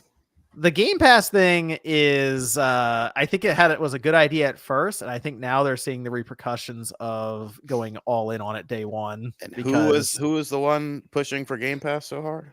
Well, here's the thing. I think Game Pass and cloud had to be pushed, or Microsoft was going to shut down Xbox. I think it was literally just like, I'm going to pitch this and we'll figure it out later, because otherwise there is no Xbox. I think they were that close. Leadership to me. I think they were that close. Game Pass was probably highly motivated by just trying to disrupt, because what they were doing wasn't working. Right. When you're number 3 and you've been number 3 for a while, you have to sort of try something else. And at least at the time, Microsoft's got the money to like lost lead for as long as they can. It just seems like now's the cutoff. The thing is so weird to me though about Tango, and it's just going to stick with people for a long time. I feel like it might be unforgivable for some people looking at Microsoft, is I feel like there's an intangible aspect to studios that does not show up in the numbers. And that, I think, Ryan, you mentioned that it's the Microsoft business, the CFOs, that side that's kind of looking at this and making cuts, and then just relaying it to Phil Spencer, Sarah Bond, etc. with Xbox, is the intangible side of the creativity, the ability to bring prestige to your brand, which needs it. Like to be able to make a Hi-Fi Rush out of nowhere, shadow drop it with no marketing, and get kind of the praise that it did, and then also win awards. I feel like that does have an effect just on the Xbox brand as having something like that, as opposed to, oh yeah, it would have been great if it sold 10 million copies, but this is a studio that it feels way different from everything you usually do. We should build on this. We should invest in this. And it's not Call of Duty. It's not Fallout. It's not Elder Scrolls. So it has to go. And that seems like that was it. I mean, Arcane Leon is safe, as was mentioned by the director online, because for now they're doing Blade. Like that's not getting broken up. They're on Blade. They're basically, with Disney at that point working on it, really. So they're not going around. But you're right, Sean. I think now a lot of people are being a little more cautious about some of these Microsoft studios, because I be real, if I'm Ninja Theory right now, I'm real concerned. I'm a little nervous looking at. Have you guys really seen a lot of marketing for Hellblade 2? Yeah, they did that one tweet. Remember? They put the release date Where and it said they- Hellblade 2. Date, logo, Yeah. picture. Yeah. Yeah, It was good. they're fucking I- killing it. I would actually say, you know what I feel is what's terrible about Tango is that you think it was also just like a victim of timing, and that they just shipped a project. They didn't, they didn't start anything new, right? They're kind of sitting, waiting to go into full production. They're in Japan. Despite like the success of the game, is it just like a very easy on paper? Yeah, you're done. Because you Right. can't like even like Compulsion Games or something. It's like, well, they're doing South at midnight. Like that's gonna, we hope, ship soon, right? You're not gonna cut them off right in the middle. Like ship the game and then And then see what happens. Yeah, which is like awful. Because despite how well Hi-Fi Rush did, it's just like, well, yeah, you guys finished it, and now Phil said that big you're push done. to Japan is coming now. Let's get rid Oh, of our gosh. one Japanese studio. that Yeah. had no hope of going anywhere if corporate's stepping in. That's the other thing with that though, is that was your lifeline to Japan, to where they were going to hire. They were going to, apparently the word was they were going to hire. I mean, they probably had to staff up by like 20% or something to make the next game. I mean, you were going to hire people that probably worked at places like a Bandai, maybe like a Nintendo, like some of these other Japanese studios that you bring in, and just kind of add that different kind of development process and knowledge to your overall company. Even it feels so short-sighted to just cut that out. And you know what's interesting, Ryan? You mentioned how long it takes these games to come out. If you actually look at Tango's output, they averaged one game every 3 years, Yeah, like for it- release. They it's even a did a mobile turnaround. game. They made a mobile game. It's like, oh, they can do that too. So it going from Evil Within 1 to Evil Within 2 was just under 3 years. Yeah, they had a good turnaround. Yeah, I don't know. It seems so strange. Better to than do better that than most now. Microsoft studios. That's what I mean. Tango was showing up with some. Yeah. I mean, look, I know Ghostwire didn't like set the world on fire in terms of excitement or hype. It probably didn't sell that well either. It was different though. It was interesting, I thought. And Evil Within 3 probably wouldn't have sold a ton of copies. The second one sold, I think, just over 1 million. But still, it's a known quantity. They know what they're doing there. It's so strange to cut that down. But I mean, they're looking for high impact titles. They needed a Fallout studio, so here we go. That's basically it. We got to get Fallout going. They need to make games. I think that would fix most of their But issues. remember, good games won't sell their system. I agree Yeah. with Josie. Phil need said, to make good video My hot games. take. Good games are not going to sell Xboxes. That's such a weird line still to look What a at. smart man. Get You know what out. though, Sean? They might sell Game Pass, or they might sell on PlayStation, or they might sell on Switch now. It's true. They still need to make games to put on the other systems, though. They just full ass stop. Like they're not nothing to. Yeah. They got Hellblade. It's yeah. They put. Up I a tweet, really hope- it's gonna sell 1 million copies. I really Like, hope Hellblade 2 does well. Oh gosh. it's not gonna do well. Everyone's gonna play it on Game Pass, John. And then, but the Game Pass was supposed to be the positive metric. We're getting people playing. Right. But the problem is, Game Pass has had single-digit growth since 2021. So you're spending money to put all these third-party games onto Game Pass, and then at some point in time, there has to be. It's going to hit a wall, and it looks like we've hit that wall. So now there's rumors about Game Pass pricing going up. Are people really going to want to pay more for Game Pass? Are they going to want to go back to buying individual games? Or are they just going to be like, you know what? I'm good on Xbox. I can play all this shit on my PC. Some of this stuff is coming to other platforms that I might already own. Like, they banked on this, and, I guess it's somewhat admirable that they went full bore into it, but, like, it's just not looking good, man. The promise though was that Game Pass would work to incubate and hold up studios that maybe wouldn't sell 5 to 10 million copies in a game, like Tango, and then we see the complete opposite happen now. That I think is why Tango really had people go, "Oh, wait a minute, this isn't what we thought was going to happen. What's going on here?" Because how on board with that original vision of Game Pass are they now that, as Ryan mentioned, it's more Microsoft gaming as opposed to Xbox? I don't know, because if the numbers people start really coming and making all decisions, I don't think people are going to like what else is going to happen. Like, I wouldn't be shocked if July and August we see somewhere in there after the new fiscal year starts up. See some other studios go, and it would get real ugly then. So Ninja Theory concerns me. I'll say that. Hellblade 2, I don't. Well, wasn't it revealed It's gonna that be good? Wasn't it revealed that Activision Blizzard games were the only one that were making profit? Yeah, so we had their fiscal report for their last quarter, and they were fortunate because they could add in Activision Blizzard, and it was a massive jump, right? It's like, oh, we did 60% more in revenue than last year, and then people went in, they took Activision Blizzard out, and it's like, okay, now you're down 6%.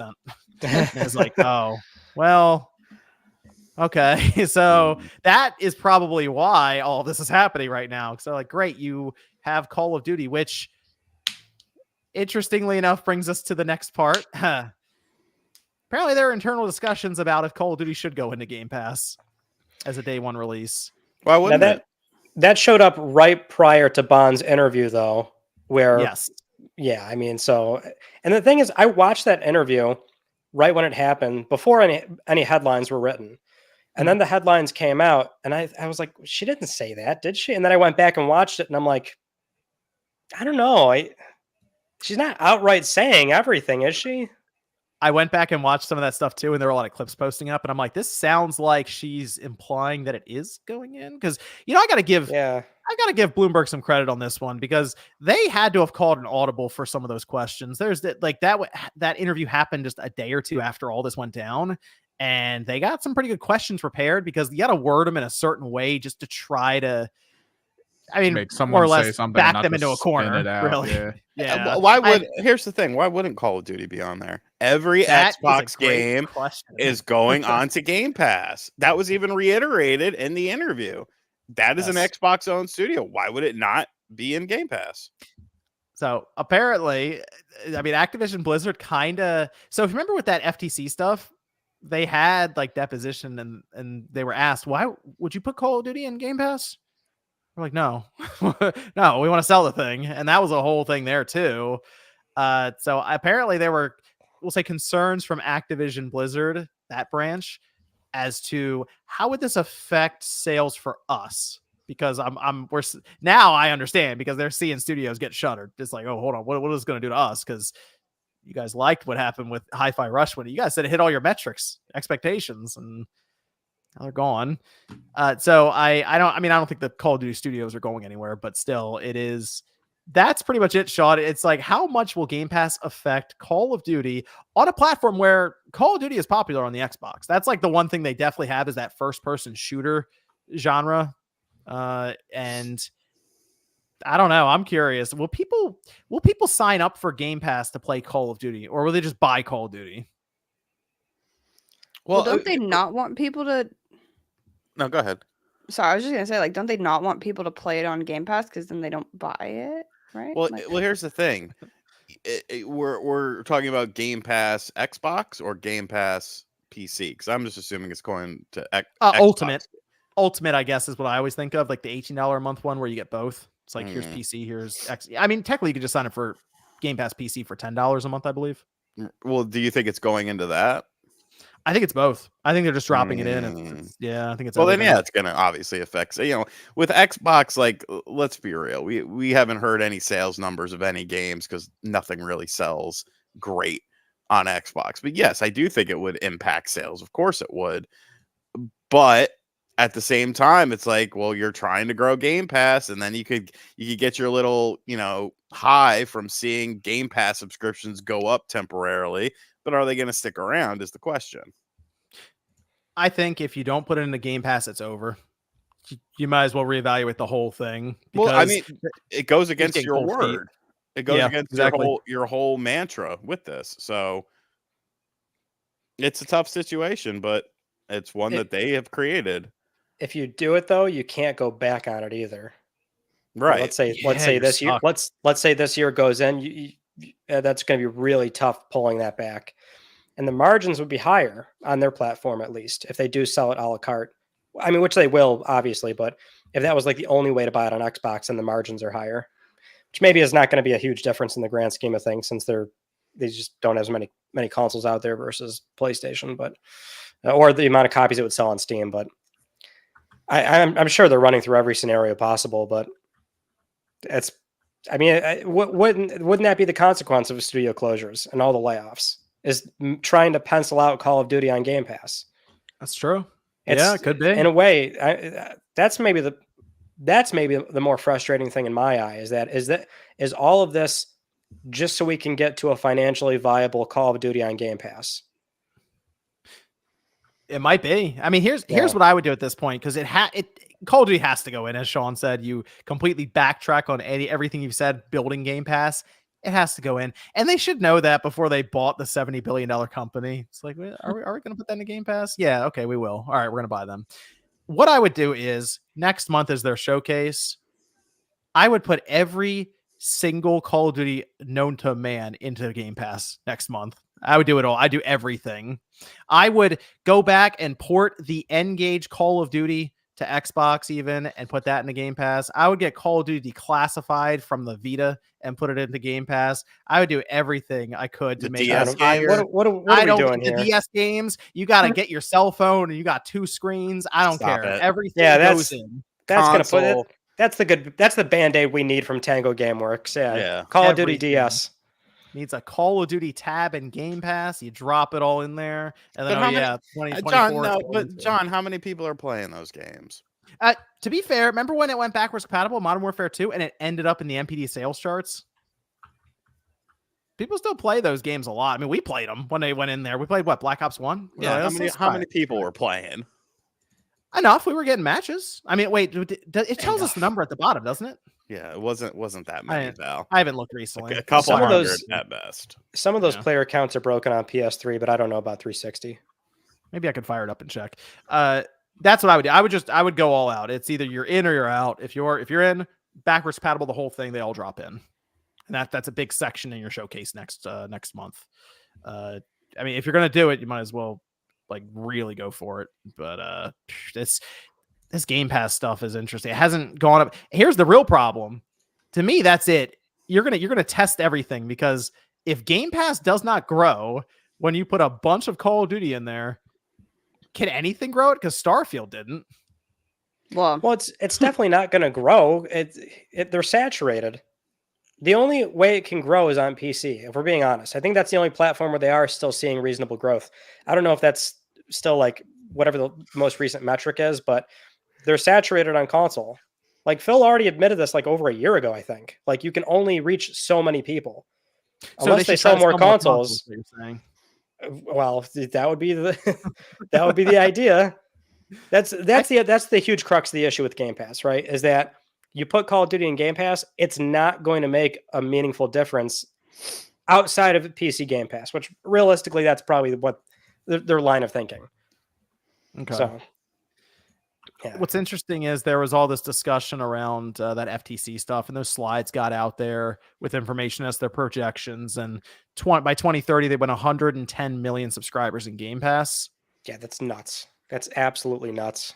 Do they not realize that subscription services overall are not doing like? Yeah, do they're they constantly on the decline? Do they look around and see how all in other forms of entertainment, because they're the only video game one really, but as far as other forms of entertainment are, how people are getting fucking tired of all these subscription services, how the prices are always going up, shit is being removed off of them. People are just, remember, cut the cord, and now you're fucking paying more for 10 million. Like, do they not read the room? Do they not look at anything? I think the issue, Sean, is a lot of these companies made projections during the pandemic when everyone was inside. yeah, and that's crazy. Do they not have foresight? Do they not realize that's why things were doing well for those things, because people had nothing else to do? Like, who the fuck like, how do you get in these? I want to make millions of dollars to make shitty ass mistakes all the time. Like, I'm a fucking moron. Like, I feel like I could do that. Black Ops 2 has 1,411 people online in multiplayer right now. Wow, killing it. That's Black Ops 2. We played the first one, right? I'll check the first one. I will check that as well. And I did. We did have, so we had that Sarah Bond interview, of course, that took place. She looked incredibly uncomfortable the whole way. Like, Bro, she was hard to tweaking in watch. some of those during that Spin to win. It was fucking great. blinking a million times, looking to the right, looking up to the sky, hoping that God would interrupt this interview so I didn't have to answer the questions. That was wild. Yeah, that was. It felt like she knew that it was okay. Satya and them came in and made a lot of these calls, and we just had to execute them. Like it looked like she couldn't actually say why it happened, and she gave this roundabout answer that did not actually answer anything It was the whole word way. salad. It was just saying stuff to make it sound like you're saying something. Yeah, I mean, she's the president of Xbox, so she's going to be in those kind of interviews, and she's definitely PR trained. I'll give her that. She can walk around a question a million times for answering it. So I feel a little bad. Mm. She just became president, and you throw her out there to take a lot of the heat. She's making millions of dollars to throw a smokescreen. That's fine. Yeah, I mean, I'm not gonna feel like that bad, but I mean, you know, like Phil's the Microsoft CEO of gaming. Okay, well, if Microsoft's leading all these decisions, you know, put him out there and let him take the brunt of it. I feel like we see Phil out there doing that a lot, though. He's always on like some kind of apology tour online. Always. Okay, we so hear your Sean, concerns and we are sorry. That was my favorite. That was such a good. Black Ops 1, Sean, 90,900 or 90,266 players. No, it's not. There's no way in hell. I'm looking at it right now. What did Ryan say? He said the numbers are screwed up. If you on PlayStation, so, and they're also screwed up on Xbox. There's no way 90,000 people are playing that. It has the map. It shows people who are lit up everywhere. There's somebody right here in South Africa playing. I can't remember exactly, but like on PlayStation 3, it's either MW3. I think MW3's number is like always 500. Then like Black Ops 2 or 3 says like 700,000, which is not even close to right. And that number never changes. I don't think they are properly updated, but I could be wrong. Going to Modern Warfare 2. You're not wrong. So far, we have like 92,000 people. I'll tell you this, Sean. I checked Advanced Warfare on PS3. I couldn't actually find a game. Tyler in the chat says it says that every day. Yetora says it's Xbox that number is wrong. Xbox player count is broken. Yeah, this is the equivalent of your bullshit where you had 6,000 people watching this, and I'm like, what the fuck? That's a lot of people. And then over half of them were fucking Twitter, which people weren't watching on Twitter. It just showed up in their feed as they were scrolling through.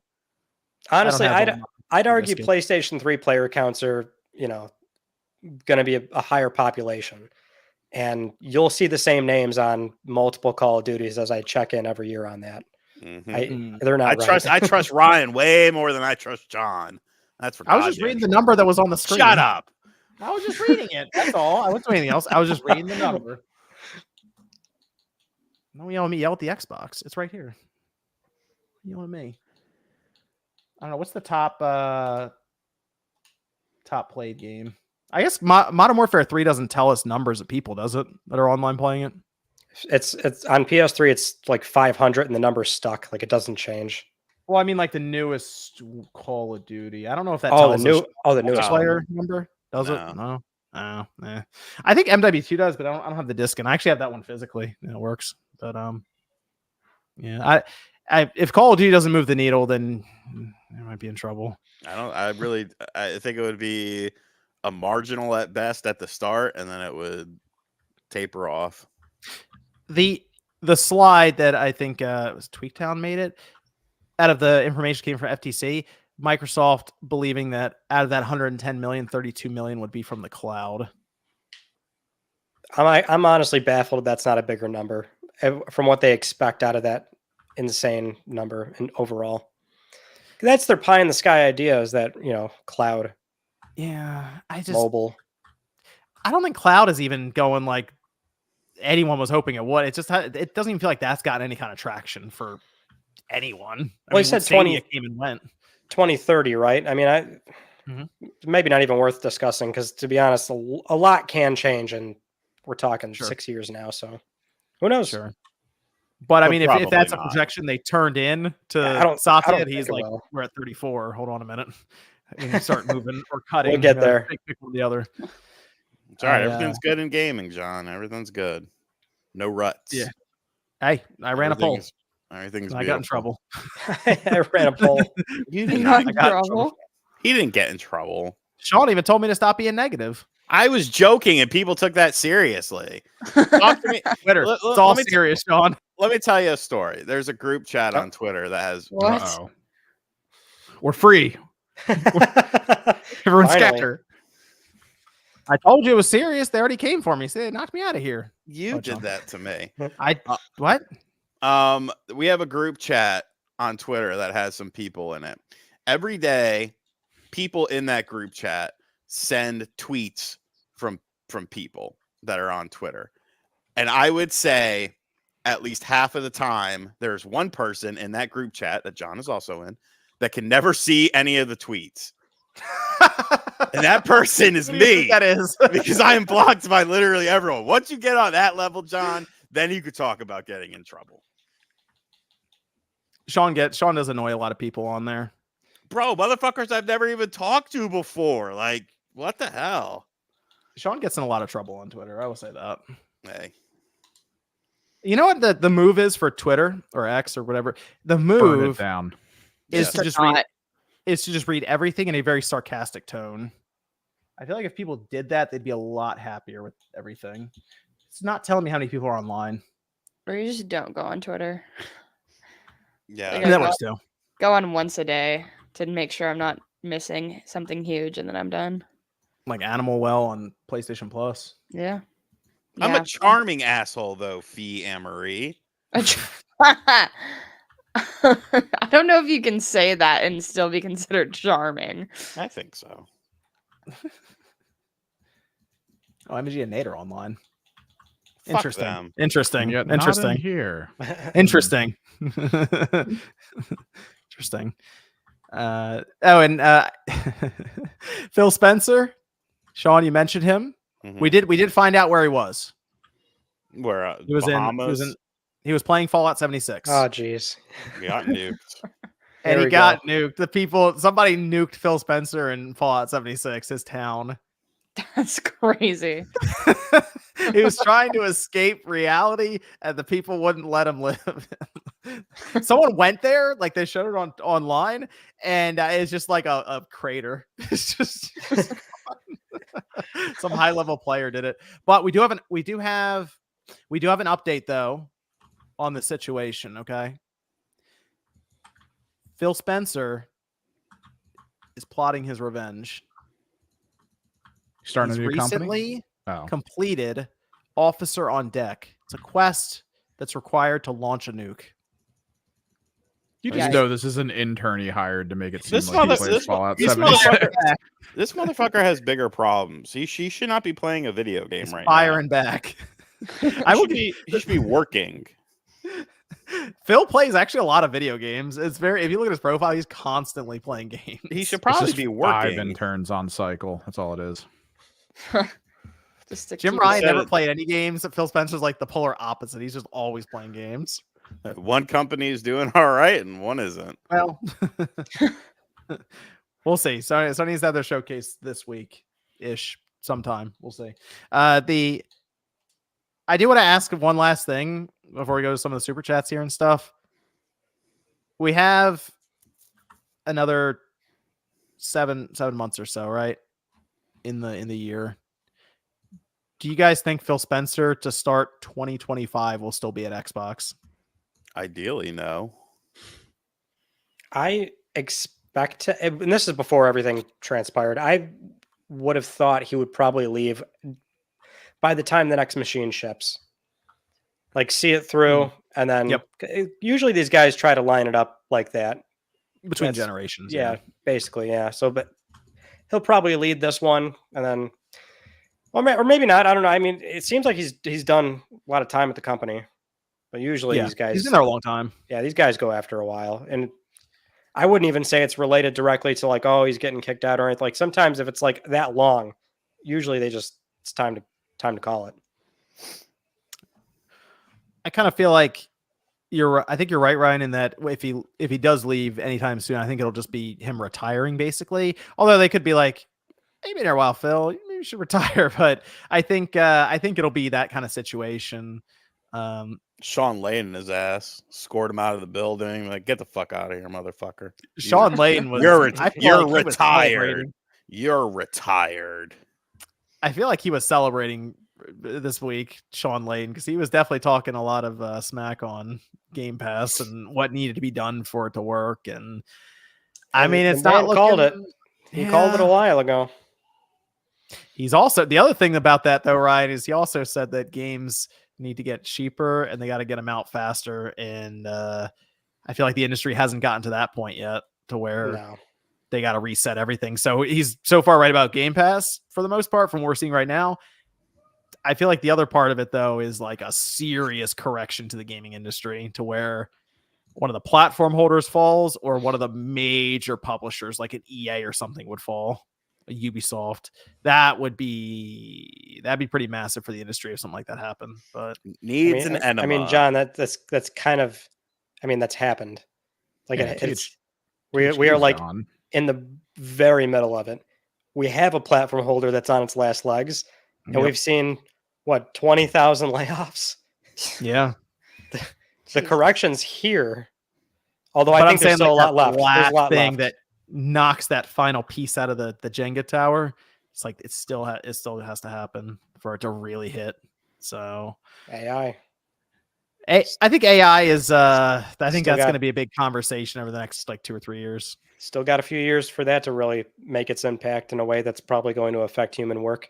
They're going to fire some people, then it's going to get legally regulated, and then no one's going to be able to do anything. Did you guys talk about the Andrew Wilson story already? We can talk about it right now real quick.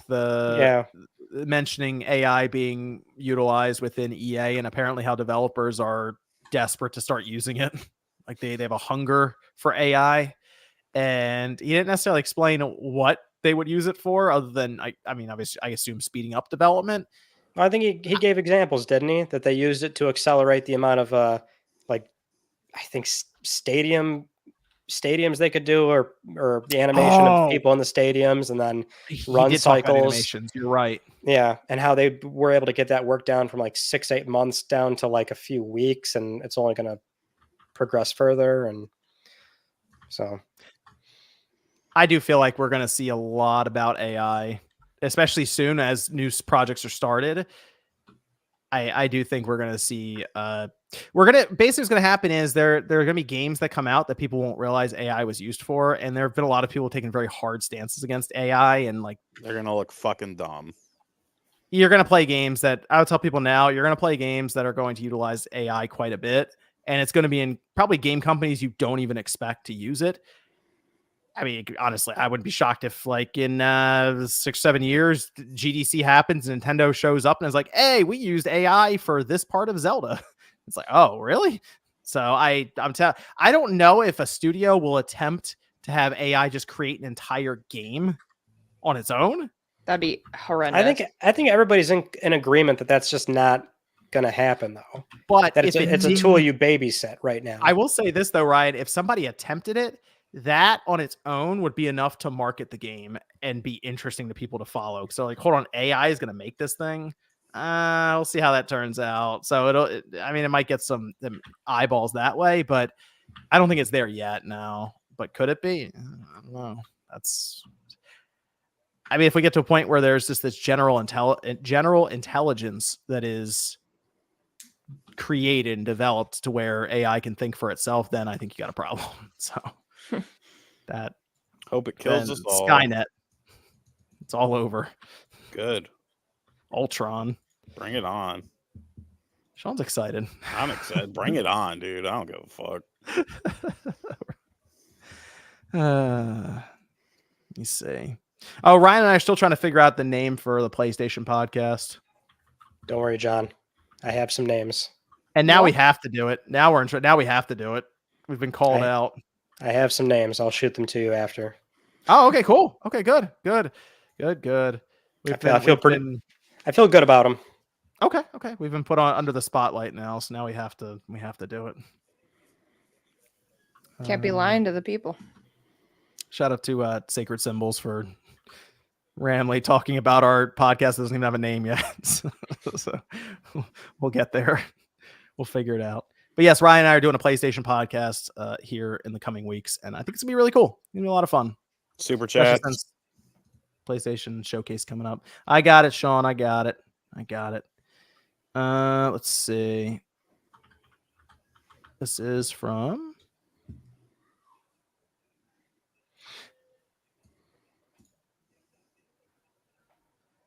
No, we're good. Yep. There we go. Keep going. All right. Claw says, I think it was easy to cover up Spencer's mismanagement when Xbox was small enough for Microsoft to pay for them. After ABK, Microsoft isn't having any of that now, and the scrutiny is showing how bad his management was. He needs to go. Yeah, ABK, 70 billion. That's going to get the upper management looking at you. Dark Dream says, RGT thinks he's exclusive in criticizing Game Freak.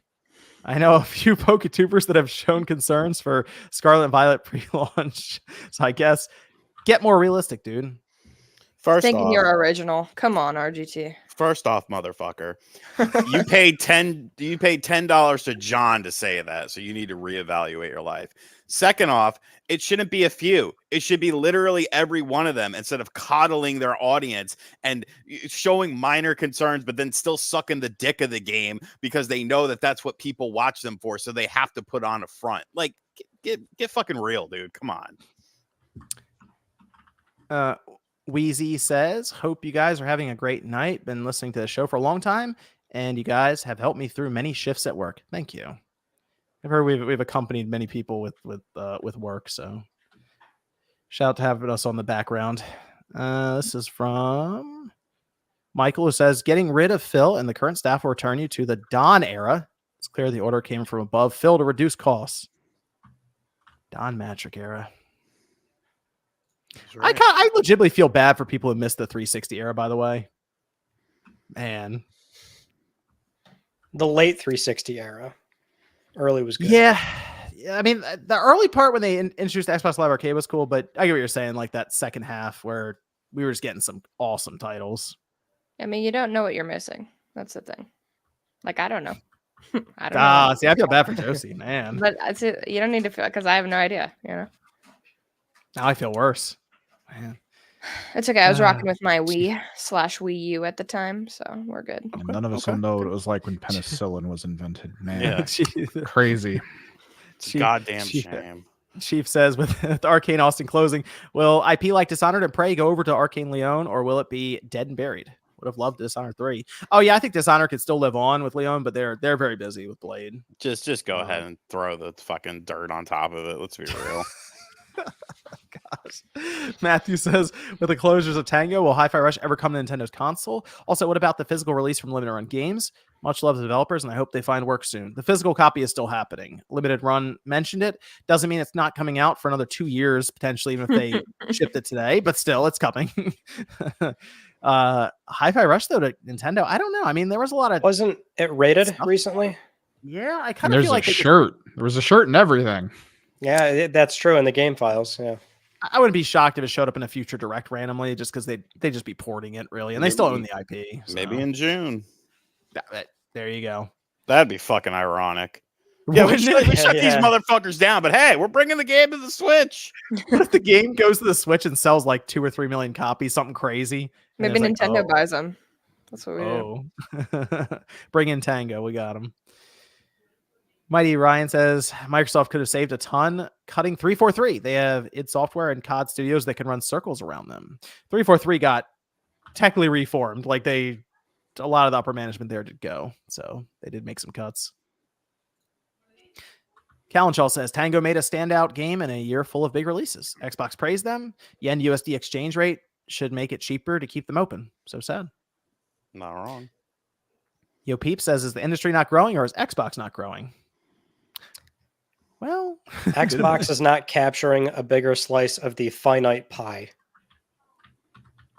That's the answer. That's Perfect. That's the answer. Perfect Image says, I'm still confused why Xbox buy COD, everyone.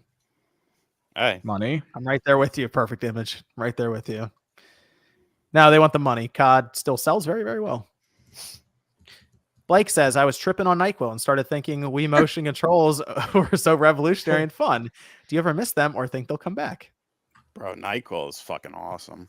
The pointer controls with the IR sensor, those were for like shooters and stuff like RE4. Yeah, that's still the way to play it. Yeah. I'd like to see a return of light gun games. People figure it out. That'd be nice. Shasali says Xbox creates new tier and put COD on it. It's on Game Pass. Yeah, they might raise prices. That would go over well. Blake says I can't see Nintendo just doing a Switch 2. There has to be a new gimmick to it. They can't help themselves. What is a new feature you'd like to see? There's rumors there's a microphone on it. So the gimmick should be that there It's is just no a regular gimmick. console. Yeah, No. That's No the real gimmick. Nintendo gimmick. There is no gimmick. That's the gimmick because they Yeah. always do a gimmick. Like, hey, you know what? No gimmick this time is the gimmick. And everyone's like, whoa. Surprise! It's chess. normal. playing chess, yeah. This is from David. It says all Xbox had to do for the last 10 years, release 2 solid games yearly. The FTC was right about the merger. Gamers are not the customers Microsoft cares about. It is the stockholders and share price. Well, yeah, that's Well, true. and that's becoming a bigger issue for all companies, where there seems to be a bit of a disconnect where they're thinking what they're doing will attract more shareholders by not necessarily paying attention to what the audience wants. And I Right. mean, it's all across the entertainment industry right now. You look at, all these movies bombing for this, that, and the other reason. It's because they're trying to appease these shareholders and get more shareholders in, and they're losing a bit of a connection, I feel. Dave says MW2 Remaster Online would save Game Pass.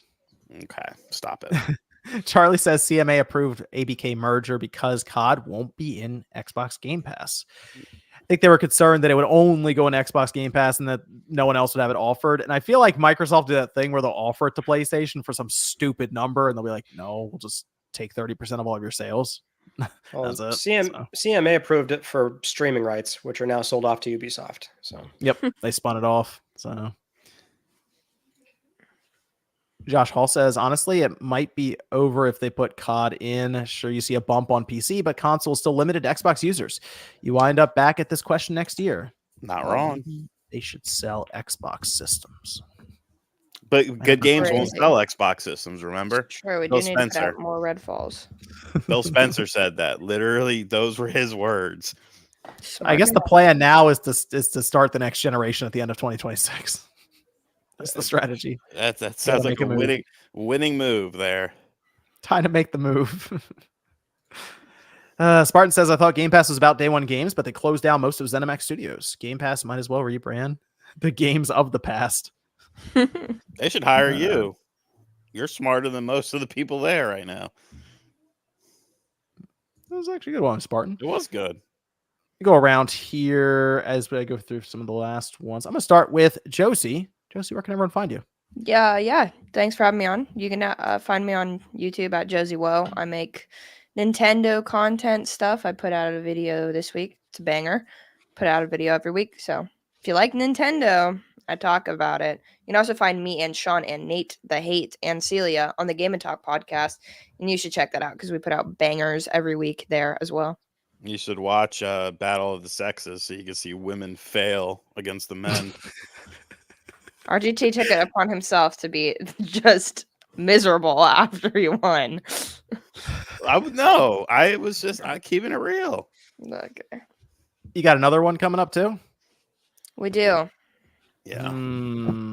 Any hints as to what game you're playing? Yeah, Mario Tennis. Oh, yeah, just giving it away. I heard Sean was getting mad that whole time. He did. He's freaking out. Like, literally. Good. Yeah, I was punching stuff and throwing stuff. I was genuinely angry. Brandon says, John, way late started working night shift. Did you ever finish Cold Steel series? I did not. I put that series on hold and I have not gone back. And they've released like 3 new entries since. So I'm like even further, but I've actually stepped backwards since I started it technically. Claw says, MVG said Xbox execs need to stop being so public and making false expectations. He's not wrong. I would agree. There are a lot of statements that are very contradictory to everything they've been doing recently. So, yeah. Hopefully there's more luncheons. Although they've lost most of their diehards now. They've all been switching switching sides. They're all going to PlayStation. Ovo, Tim Dog. I mean, I haven't checked Panichi. I'm sure she switched sides as well. So it's not looking good. Sean, where can everyone find you? You can find me at youtube.com/Dreamcast Guy. I only felt like doing a short one there. He made a lot of videos about Xbox this week. Very passionate. Yeah. He made one about PlayStation today as well, though. I don't know if I'm making a video tomorrow. I'm gonna keep it real. I'm going to eat some food at my uncle's For Mother's Day. Yeah, my mom's in town. There you go. Okay, makes sense. Follow up here. Keep nuking Phil Spencer says fire all those clowns, all caps. It's a crazy photo. I don't think I've ever seen that like that close. Don't forget Streamlabs, John. Oh yeah, I'll check those too. I gotta go. Justice says I think the Sony Paramount deal, if it goes through, Sony keeps the movie studio and the IPs, but they have to sell off the TV and broadcasting stations. Yeah, they're gonna break it up somewhat for it to work, especially with regulators. Hellman says historically Microsoft sucks at anything not biz focused. If Zach Wolf became a YouTube member, shout out Wolf. What did you call him? Isaac? Isaac? I think it's Isaac. Isaac. Okay. Usually I see that with 2 A's and a C for Isaac. That's why I was. Now you're telling a YouTube member that he spells his name wrong? Come on. No, I'm saying why I saw it that way. Like, where you see a word and you're like, look at it and you're like, I think it's this way. Isaac. We'll go with Isaac Wolf. This guy out here dropping the AA Ron. Seriously. Franzi says, barely made it. We'll have to watch the full live tomorrow. Have a great night, everyone. Shout out to Franzi. Ryan, where can everyone find you? Find me at Mystic Ryan on YouTube, covering the world of PlayStation every week. We are on PlayStation Showcase Watch, so when it does get announced, we'll try and get a quick discussion up about some predictions, expectations, things like that. And then if that doesn't happen this coming week, then something else on Tuesday. Yeah, if as soon as you see that PlayStation Showcase announcement happen, just go check out Ryan's channel and start hitting refresh. So if it's at 5 a.m., doesn't matter. Ryan's there for it. He's ready. He's ready to go. Yeah, if they publish it early, I'll probably see it. Keep an eye out for Ryan's channel when that announcement goes. I think he has some ideas ready to roll for what could be there. So let me go over to Evan as well. I'll bring up Streamlabs now too. Sean's remind me. You can find me at Kimmerix Project for tabletop games and anything hobby related, strategy related, stuff like that. We're almost to 6,000 subscribers, a little bit away. Hopefully I can get this video I've been trying to get out this coming week. Trying to get it out this last week, but shit came up. Always sucks. Over on Streamlabs, Liam says with the subtitle of NES Edition for World Championship, do you think that implies other versions later on, like an NES or a Super Nintendo edition or a Game Boy edition? Sean actually had a good point for this one. No, because NES Remix was called NES Remix and everyone thought the same thing and they never did it. But they could. I mean, there's a chance, but just basing it off of history, I think that chance is kind of small. It'd be really cool. That was on the Wii U. That's the only thing that does trip me up a little. It could be a little hesitation. 3DS. Oh yeah, I guess that's true on 3DS. That was like ported later, and it did worse. 3DS. Right? But like the Switch there's so many people there that I almost wonder if I was like, we could try a Super Nintendo.